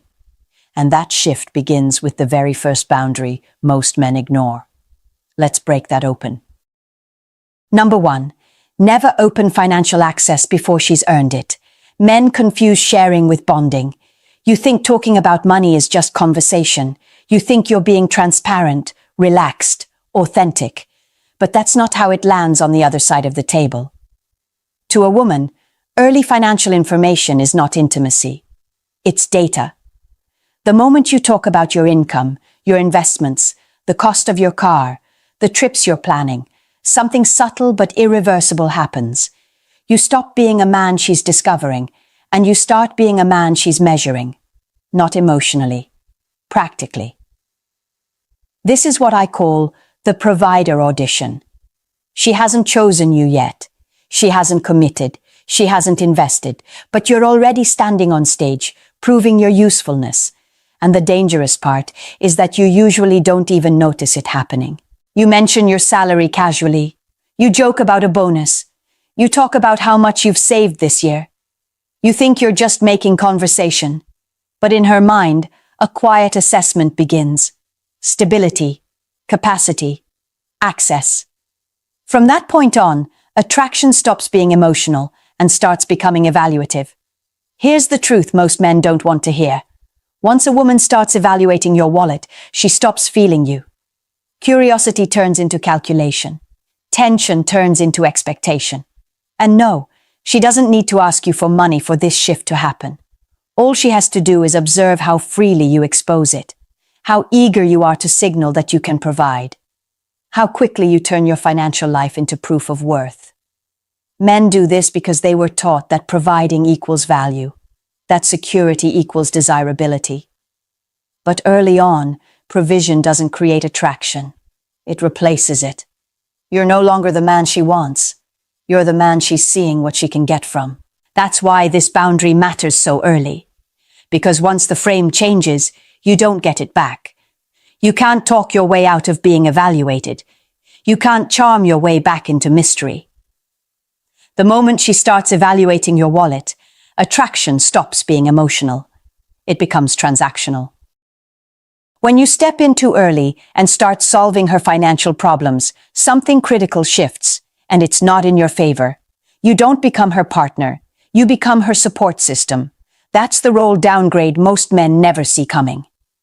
The moment you say, "I got you," before there's commitment, you silently volunteer for responsibility without authority. You give provision without position. And once that happens, the dynamic hardens. She may appreciate you, but appreciation is not desire. Gratitude is not attraction. This is where the financial tests begin. They're subtle. She mentions how tight things have been lately. A bill she's stressed about. A car issue that's expensive to fix. She's not asking outright. She's watching. She's watching how quickly you move. She's watching if you feel compelled to rescue. She's watching whether your boundaries collapse the moment pressure appears. Most men fail here because they confuse generosity with leadership. They rush in, thinking it proves value. In reality, it proves predictability. And predictable men are easy to place into utility roles. The correct boundary doesn't require speeches or defensiveness. You don't justify. You don't over-explain. You don't apologize. You stay calm. You stay grounded. You close the door without slamming it. Something simple, supportive, but firm. No offer, no guilt, no entanglement. And here's the part that surprises men. A woman who is genuinely interested will respect this immediately. Not because she's testing you less, but because she feels safer with a man who protects his structure. A woman with unclear intentions will feel irritated. She may pull back. She may lose interest. That's not a loss. That's filtration. This boundary doesn't push women away. It filters out the ones who were never there for you, only for what you could provide. Leadership begins where access is controlled. Number 2, never tolerate disrespect, especially when it's subtle. Most men think disrespect looks loud, raised voices, insults, obvious hostility. That's why they miss it when it actually matters. Because real disrespect doesn't announce itself. It sneaks in quietly and waits to see if you'll stop it. It shows up when she interrupts you mid-sentence and keeps talking. When she makes a passive joke at your expense and follows it with, "Relax, I'm just teasing." When she casually compares you to her ex. When she ignores your messages for hours but expects instant replies from you. None of these moments feel big enough to confront. And that's exactly why they work. From a psychological standpoint, this isn't cruelty, it's evaluation. She's asking one silent question. Can I get away with this? Women test boundaries the same way water tests cracks. Slowly, incrementally. One small push at a time. If nothing pushes back, the pressure increases. Here's a scenario most men recognize but rarely address. You're out with her and a few friends. Everyone's laughing, talking. Then someone asks how things are going between you two. She smirks and says something like, "He's fine," when he's not being clueless. Her friends laugh. She laughs too. You smile. You tell yourself it's harmless, that she didn't mean it like that. But something just happened. She lowered your status in public. She used you as a moment of entertainment. And more importantly, she watched what you did next. Disrespect tests aren't about the comment. They're about your response. Or lack of one. When you let it slide, you're not being easygoing. You're signaling that your self-respect is negotiable. That comfort matters more to you than boundaries. And once a woman realizes she can step over you without consequence, she will. Not because she's malicious, but because you showed her the line doesn't exist. Silence is not composure. Silence is consent. That's the mistake men make when they convince themselves that staying quiet makes them look calm, mature, unbothered. In reality, what you're communicating is much simpler and much more damaging. You're telling her that this behavior is allowed. When you don't respond to subtle disrespect, you don't freeze the moment. You set a precedent, and precedents compound. One small pass turns into another, then another, until the dynamic has shifted so far that fixing it feels impossible. Here's the chain reaction most men never anticipate. When she disrespects you publicly and you let it slide, her friends notice. They don't see you as easygoing. They see you as the man who doesn't stand up for himself. Their perception changes first. Then hers follows. Because once a woman sees that you'll tolerate being diminished in front of others, she learns she can do it privately too. The tone shifts. The effort drops. The attraction erodes. Not overnight, but permanently. High-value men don't respond to disrespect with explosions or sarcasm. They don't embarrass her back. They don't turn it into drama. They respond immediately, calmly, directly. One short sentence, no edge, no explanation, no emotional charge, just a clear line drawn in the sand. That response does something powerful. It resets the frame. It tells her, and everyone watching, that you respect yourself enough to stop the moment it crosses a line. This isn't about controlling her behavior. It's about enforcing your standards. Because respect is not negotiated through patience. It's not earned by endurance. And it's not preserved by silence. Respect is enforced. Number 3, never make your time freely available just because you like her. This is where most men sabotage themselves before the relationship even has a chance to form. You think availability shows interest. You think saying yes quickly proves enthusiasm. You think rearranging your schedule makes you look invested. From her side, it looks very different. When a man is always available, it doesn't signal desire. It signals a lack of structure. And women don't evaluate men in isolation. They evaluate the life that surrounds him. Here's the pattern. You meet a woman you're excited about. The chemistry feels good. The attention feels promising. And because you don't want to miss your opportunity, you start doing something subtle but destructive. You cancel plans. You move commitments. You stay flexible, just in case, she texts. Dinner with friends disappears. Gym sessions get skipped. Your schedule becomes reactive instead of intentional. Not because you're irresponsible, but because you're afraid of losing momentum. That fear is what she feels. From a psychological perspective, a woman isn't just asking, "Does he like me?" She's asking, "Does this man have a life that can hold me without collapsing?" When your time becomes an open buffet, she doesn't feel chosen. She feels prioritized at the expense of everything else. And paradoxically, that lowers attraction. Men believe scarcity pushes women away. In reality, the absence of structure pushes them away faster.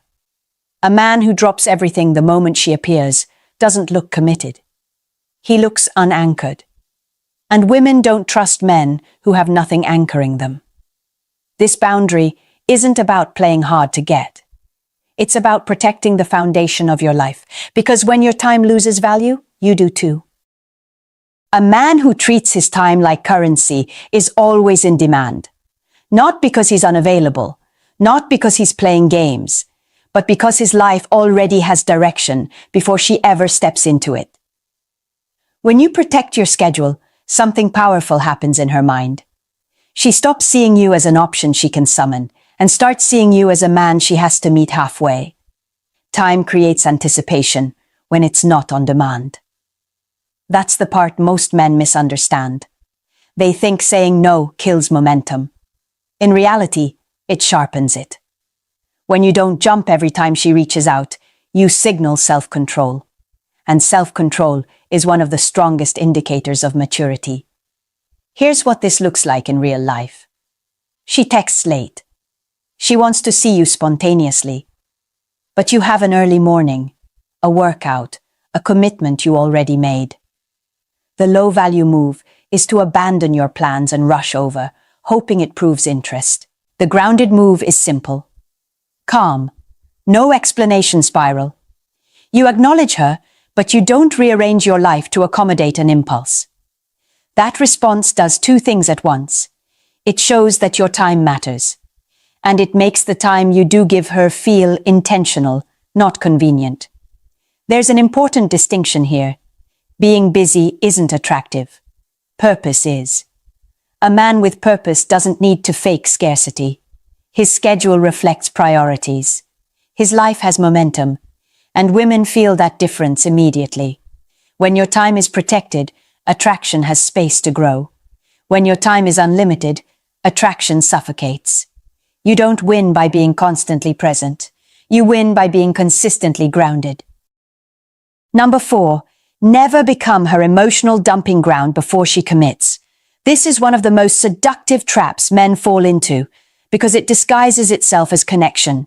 She opens up early, talks about her ex, the trauma, the chaos, family drama, how every man before you hurt her. She cries on the phone, tells you she's never felt this understood, and you think, this must mean something. It feels intimate, it feels special, it feels like you're different. But emotional dumping is not intimacy, it's recruitment. What's actually happening is simple. She's testing how much emotional labor you're willing to carry before she gives you anything real in return. And most men volunteer without realizing the cost. You listen for hours. You reassure. You stay up late calming her down. You give advice. You absorb her emotional weight. You become steady, reliable, safe. And slowly, quietly, the frame shifts. You're no longer the man she desires.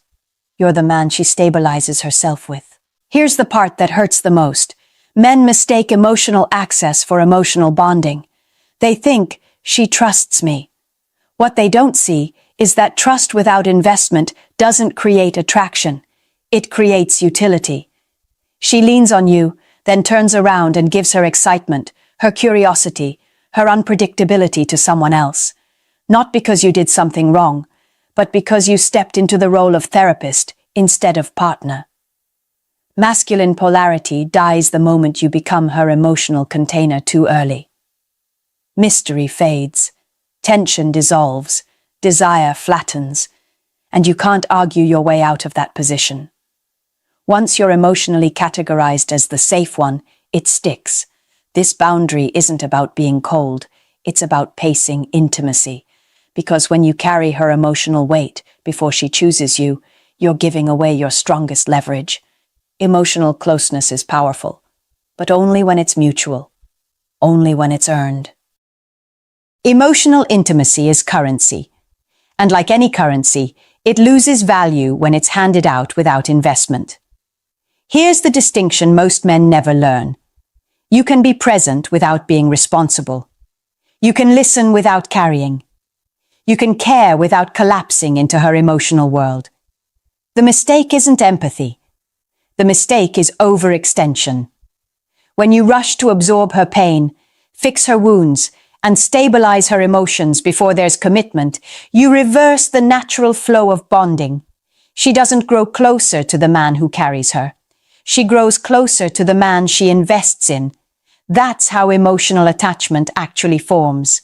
Healthy emotional pacing looks different. You listen, you acknowledge, you stay grounded. But you don't dive into problem-solving mode. You don't become the late-night crisis line. You don't let her emotional storms dictate your availability or identity. This boundary protects masculine polarity. Polarity exists when there's tension, space, and mutual effort. It dies when one person becomes the emotional anchor while the other drifts freely. Men often think pulling back emotionally makes them seem uncaring. In reality, it makes the connection cleaner. It invites reciprocity. It gives her the opportunity to step forward emotionally instead of leaning back into you. And that's the key shift. A woman bonds with the man she invests in emotionally, not the one who carries her emotional weight for free. When she has to show up, when she has to contribute, when she has to regulate herself, attraction deepens naturally. This boundary doesn't block intimacy. It preserves it. Because intimacy that isn't earned doesn't build desire. It builds dependence. And dependence is the opposite of attraction. Number 5. Never panic when she pulls back. This is the moment where most men undo everything they did right before. Things were good. The energy was there. The connection felt mutual. Then something shifts. Her replies slow down. The warmth fades. The effort drops. And instead of staying grounded, you panic. That panic is instinctive. You feel the distance and assume something is wrong. Maybe she's stressed. Maybe you said something wrong. Maybe there's someone else. And without realizing it, you start doing the one thing guaranteed to kill attraction. You try harder while she does less. It usually unfolds in 3 predictable mistakes. First, you fill the silence. She creates space, and you rush to close it. More messages. Faster replies. Extra check-ins. What you're really saying is, I'm uncomfortable without your attention. Second, you try to reassure her. You offer emotional availability on demand. You let her know you're there for anything. Every word quietly communicates fear. Fear of losing her. Fear of the connection slipping away. Third, you overcompensate. You plan more, compliment more, give more. You turn the volume up, hoping effort will restore what distance removed. But attraction doesn't work that way.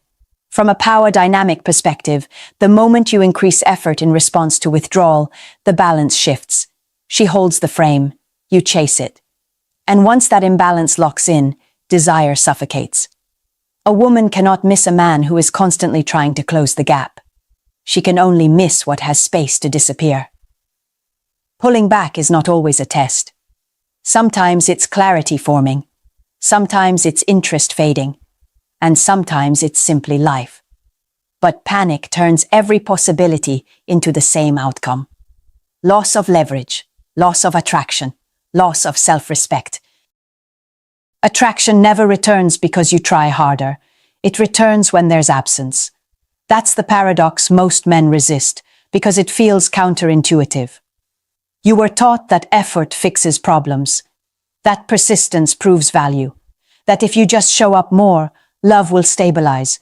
But romantic attraction doesn't respond to effort. It responds to space. When you stop rewarding distance with increased attention, one of two things happens, and both outcomes work in your favor. If she's genuinely interested, she recalibrates. She notices the absence. The imbalance corrects itself. Her effort rises to meet yours. Consistency returns, not because you chased it, but because you gave it room to surface.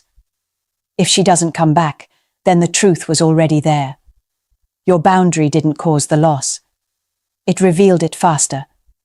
This is where men get stuck emotionally. They think, if I pull back, I'll lose her. What they don't see is that they were already losing themselves trying to keep her close. Never reward distance with effort. Effort given in response to withdrawal trains imbalance.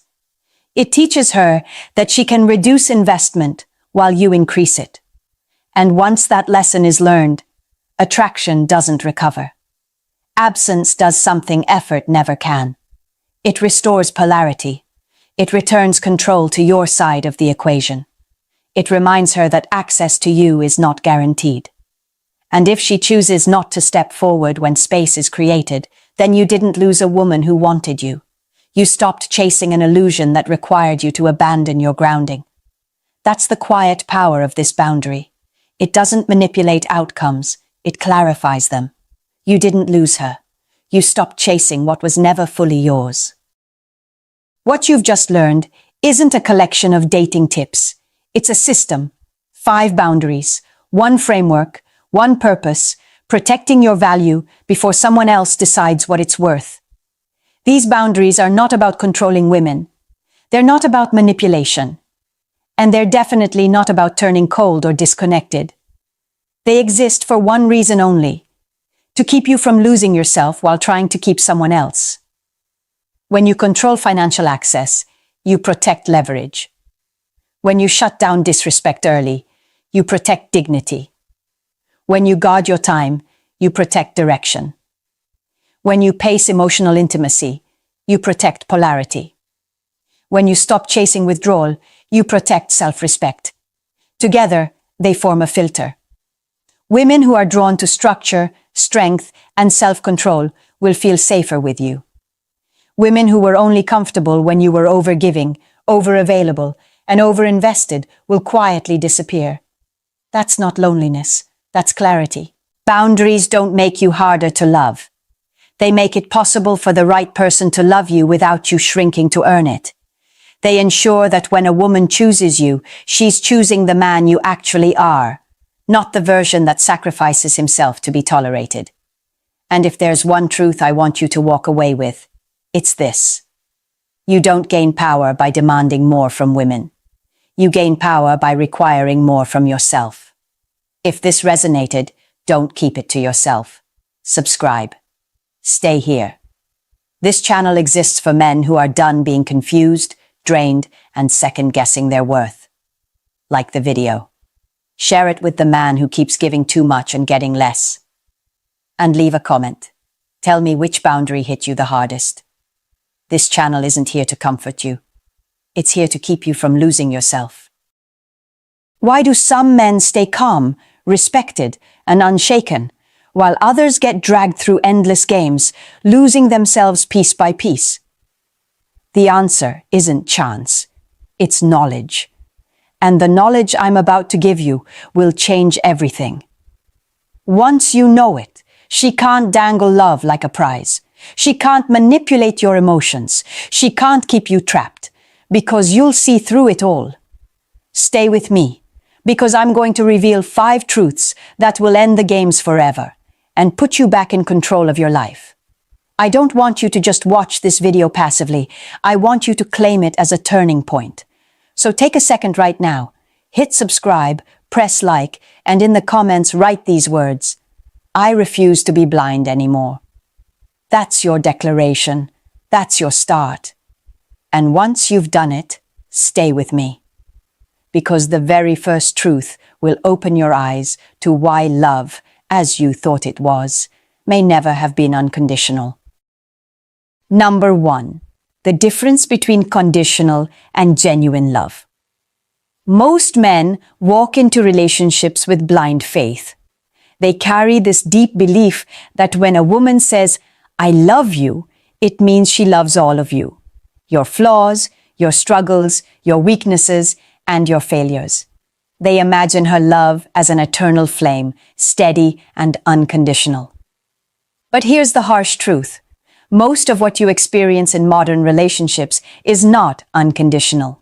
It is conditional. It is love that lives under terms and boundaries, whether spoken or unspoken. Think about it. How does her tone change when the money slows down?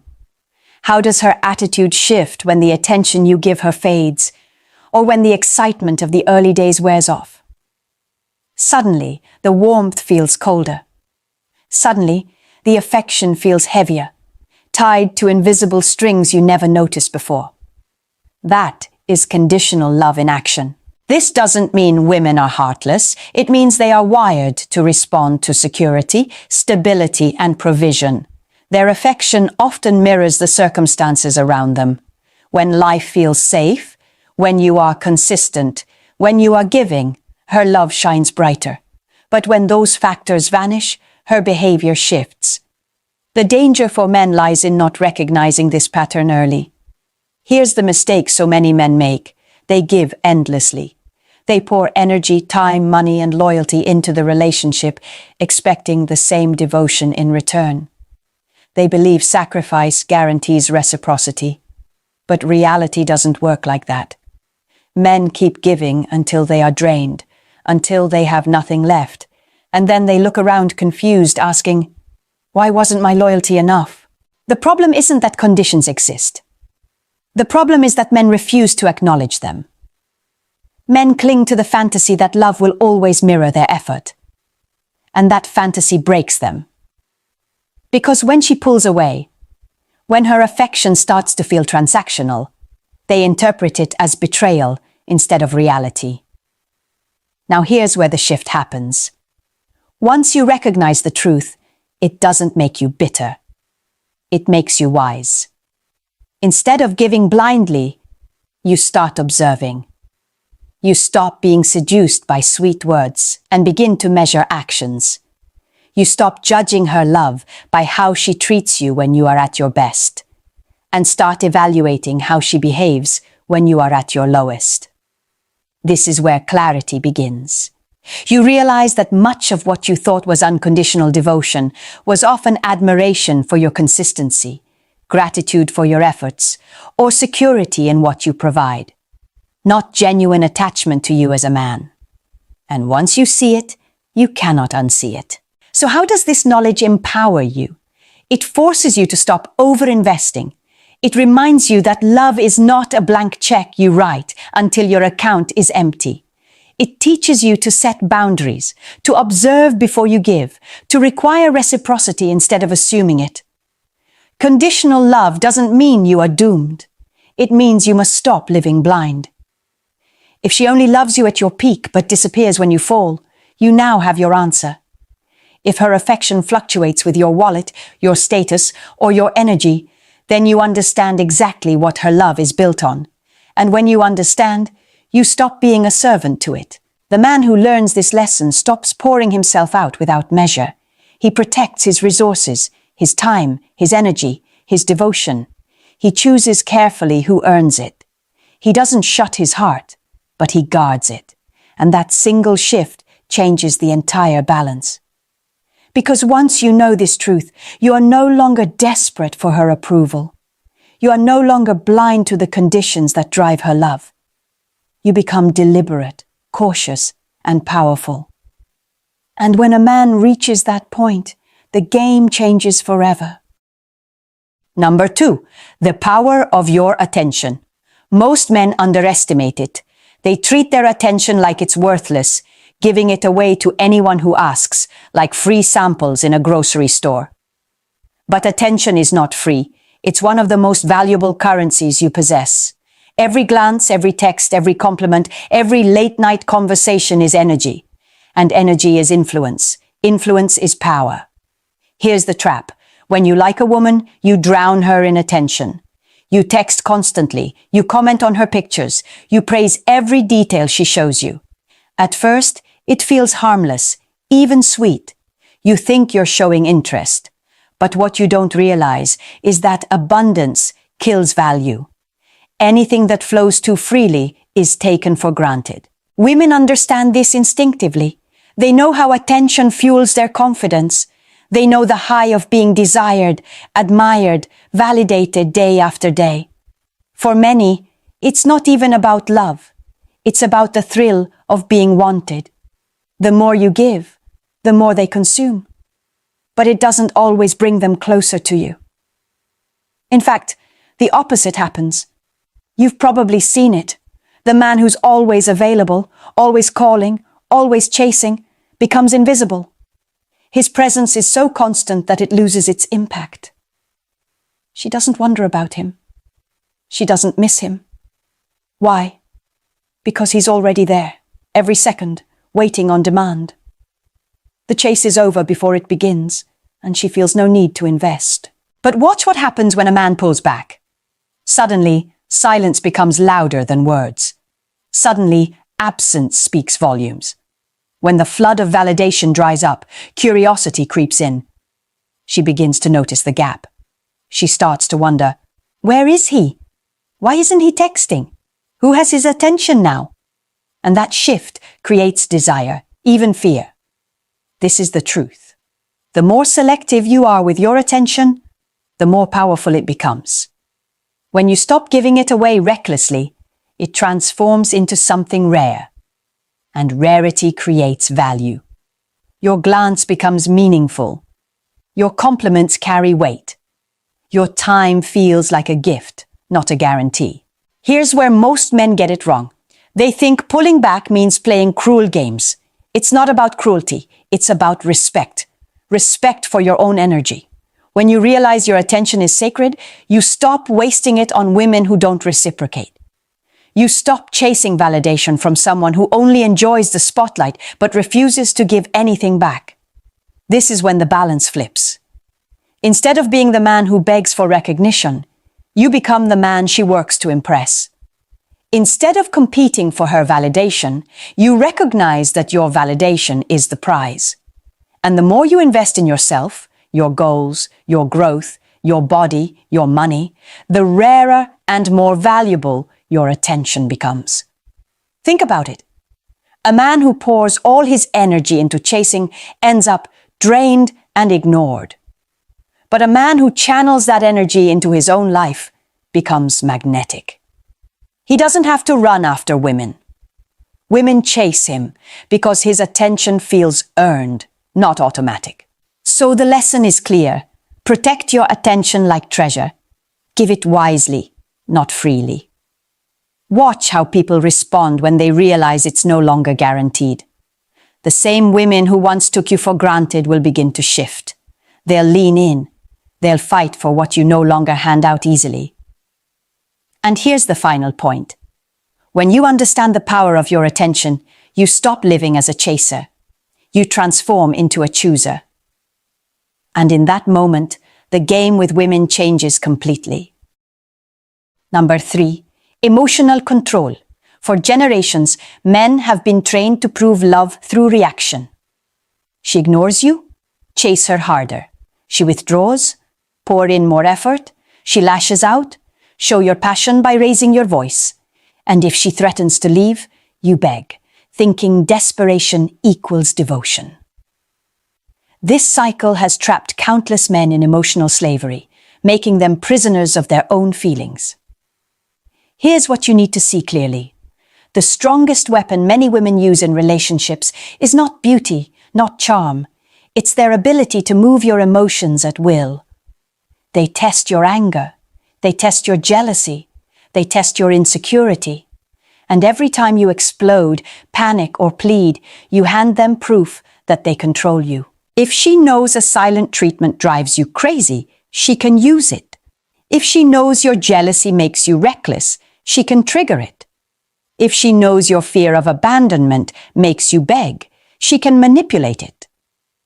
Your reactions become her leverage. And the more predictable you are, the easier you are to manipulate. But something changes the moment you learn control. When her silence no longer shakes you, when her mood swings no longer send you into panic, when her threats no longer break your composure, suddenly the games stop working. Your calmness unsettles her. Your steadiness confuses her. Your refusal to crumble under pressure forces her to meet you on level ground. Understand this. A man who cannot control his emotions is a puppet. A man who can control them becomes untouchable. Emotional control doesn't mean shutting off your feelings. It means refusing to let them dictate your actions. It means knowing that anger, when uncontrolled, is weakness. That jealousy, when loud, is insecurity. That begging, dressed up as loyalty, is really desperation. Picture this. She storms out, expecting you to follow. You stay calm. She gives you the silent treatment, expecting an apology frenzy. You carry on, steady and composed. She hints at leaving, expecting panic. You respond with quiet strength, ready to walk away if respect is gone. That is emotional control in action. And do you know what happens then? Respect. Because strength in a man is not measured by how loud he yells or how frantically he reacts. It's measured by how grounded he remains when tested. Women are drawn to mystery, to steadiness, to a man who cannot be pushed and pulled like a toy. Emotional control turns you into that man. Here's the deeper shift. Emotional control also changes how you see yourself. You stop feeling ashamed for having emotions, but you no longer let them rule you. You understand that silence can carry more weight than 1,000 words. You learn that walking away is sometimes the loudest statement you can make, and in that stillness, you find power. The truth is, when you gain control, you break one of the oldest patterns of manipulation. Tears no longer sway you. Anger no longer intimidates you. Withdrawal no longer enslaves you. She realizes she must engage you with respect, not games. She must show genuine character, not temporary theatrics. And here's the most important point. When you control yourself, you control the relationship. Not by domination, not by manipulation, but by refusing to be moved like a pawn on her board. You set the rhythm. You set the tone. She either rises to your level or she walks away. Either way, you keep your dignity intact. This is why emotional control is the third truth every man must master.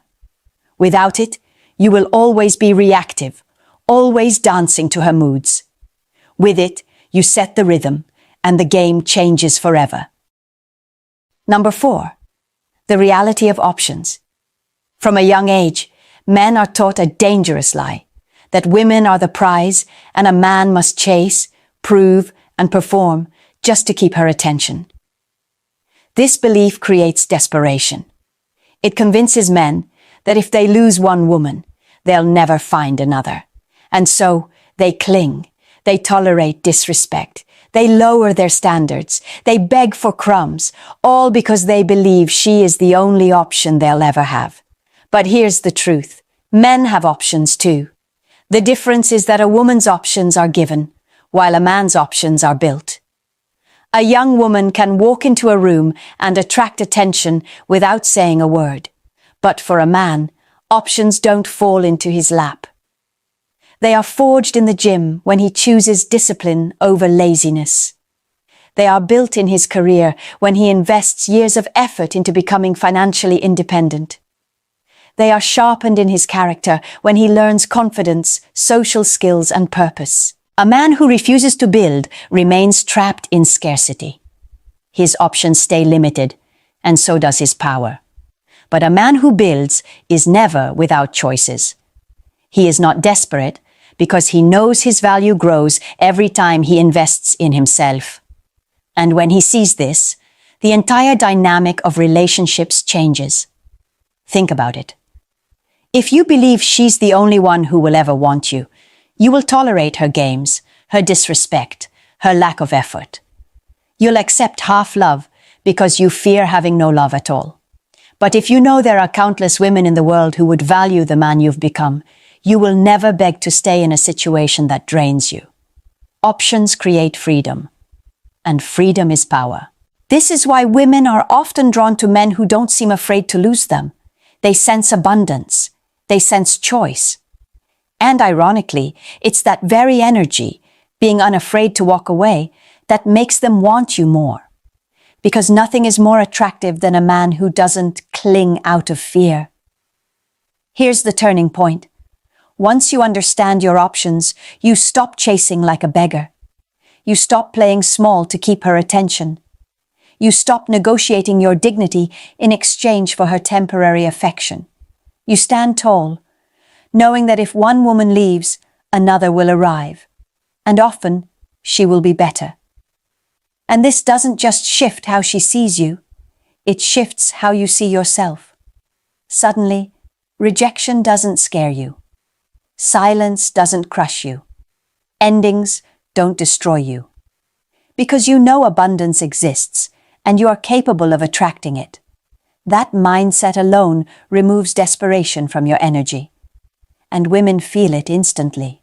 A man with options doesn't just stay in relationships, he chooses them. He doesn't beg for respect, he requires it. He doesn't fear loss, he accepts it. And because he can walk away at any time, manipulation no longer works. Threats don't work. Guilt doesn't work. Scarcity has no hold on him. So here's the lesson. Build yourself until you have choices. Invest in your body, your career, your skills, your mind. Create options, and you'll never again be trapped by fear of losing one woman, because once you know the reality of options, you stop living in desperation, you start living in freedom, and that freedom makes you untouchable. Number 5. Self-respect. Too many men enter relationships ready to give everything, time, effort, money, devotion, but they leave behind the one thing that matters most, respect for themselves.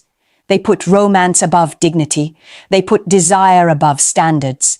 They put beauty above boundaries.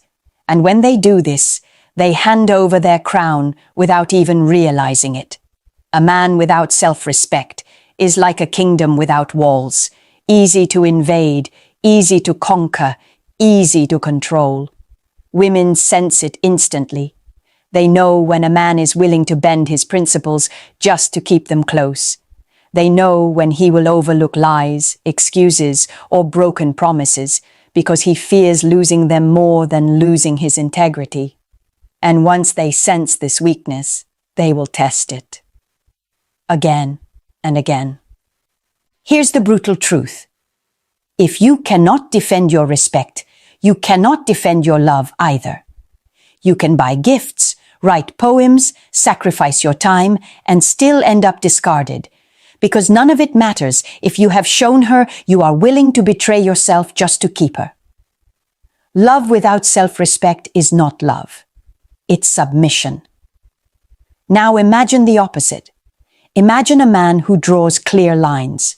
Not walls to shut people out, but boundaries that define how far others can go. He doesn't accept shouting, name-calling, manipulation, or betrayal disguised as affection. He doesn't accept being treated as an option while giving his all. He doesn't accept half-hearted effort from someone who expects full devotion. That man is not arrogant. He is not cruel. He simply respects himself. And here's the paradox. The moment you place self-respect above desire, you become more attractive, not less. Your words carry weight because you stand firm. Your presence commands attention because you embody strength. You don't have to demand respect. You radiate it. And people, women included, respond to that energy. Self-respect also transforms the entire relationship dynamic. When you raise your standards, she either rises to meet them or she leaves. Either way, you win. If she rises, you gain a partner who values and respects you. If she leaves, you keep your dignity intact. There is no loss in that equation. But without self-respect, the cycle is brutal. You'll tolerate disrespect. You'll rationalize lies. You'll accept mistreatment as normal. And over time, you won't just lose her, you'll lose yourself. That is the slow death of a man's spirit. Here's the awakening. Once you grasp the value of self-respect, everything else falls into place. Your attention becomes more valuable because you no longer waste it. Your emotions fall under control because you refuse to be dragged into chaos. Your options expand because you no longer settle for less. And your love becomes stronger because it comes from choice, not desperation. This is the final truth that seals all the others together. Love without respect is an illusion. A relationship without respect is a prison. And a man without self-respect is already defeated before the first battle begins. So never negotiate your dignity in exchange for temporary affection. Never sacrifice your peace just to say you have someone by your side. Never allow beauty alone to blind you into lowering your standards. Respect yourself first, and everything else in your life will shift. Because once you choose self-respect, you become untouchable. And when a man is untouchable, the games finally end. You've now seen the 5 truths every man must know. Love is not always unconditional. It often comes with terms. Your attention is not free. It is a currency of power. Your emotions are not weapons for her to use. They are tools for you to master. Your options are not scarce. They expand as you build yourself. And above all, your self-respect is not negotiable. It is the foundation of everything. When a man finally opens his eyes to these truths, something profound happens. He stops living blind. He stops giving blindly. He stops handing away his dignity in the name of love. He doesn't become bitter. He becomes awake. He becomes sharp. He becomes deliberate. Picture the difference. One man begs for scraps of affection, always reacting, always chasing, always lowering his standards just to keep someone beside him. The other man stands firm. He observes. He chooses. He protects his energy, guards his attention, controls his emotions, embraces his options, and above all, respects himself. Which man do you think commands respect? Which man do you think women cannot play games with anymore? This is the shift that terrifies manipulation. Because once you see through the illusions, once you stop being moved by the same tricks, once you understand your value, the game is over. The old tactics no longer work. The silent treatments, the tests, the threats, the withdrawal of affection, they fall flat. Because you know the difference now. You are no longer the pawn. You are the player. And here's the truth you must carry with you. Once men know this, women can't win anymore. Not because women lose, but because the games lose. What remains is respect, clarity, and genuine connection. That is the ground where real love can exist. So if you've made it this far, don't keep this awakening to yourself. Subscribe now, so you never miss the strategies that will keep you in control of your relationships. Like and share this video with other men who need to wake up. And leave a comment below. Tell me which of these truths hit you the hardest and how you plan to apply it. Because the moment you live these truths, you stop being controlled. You start being in control. And that is when everything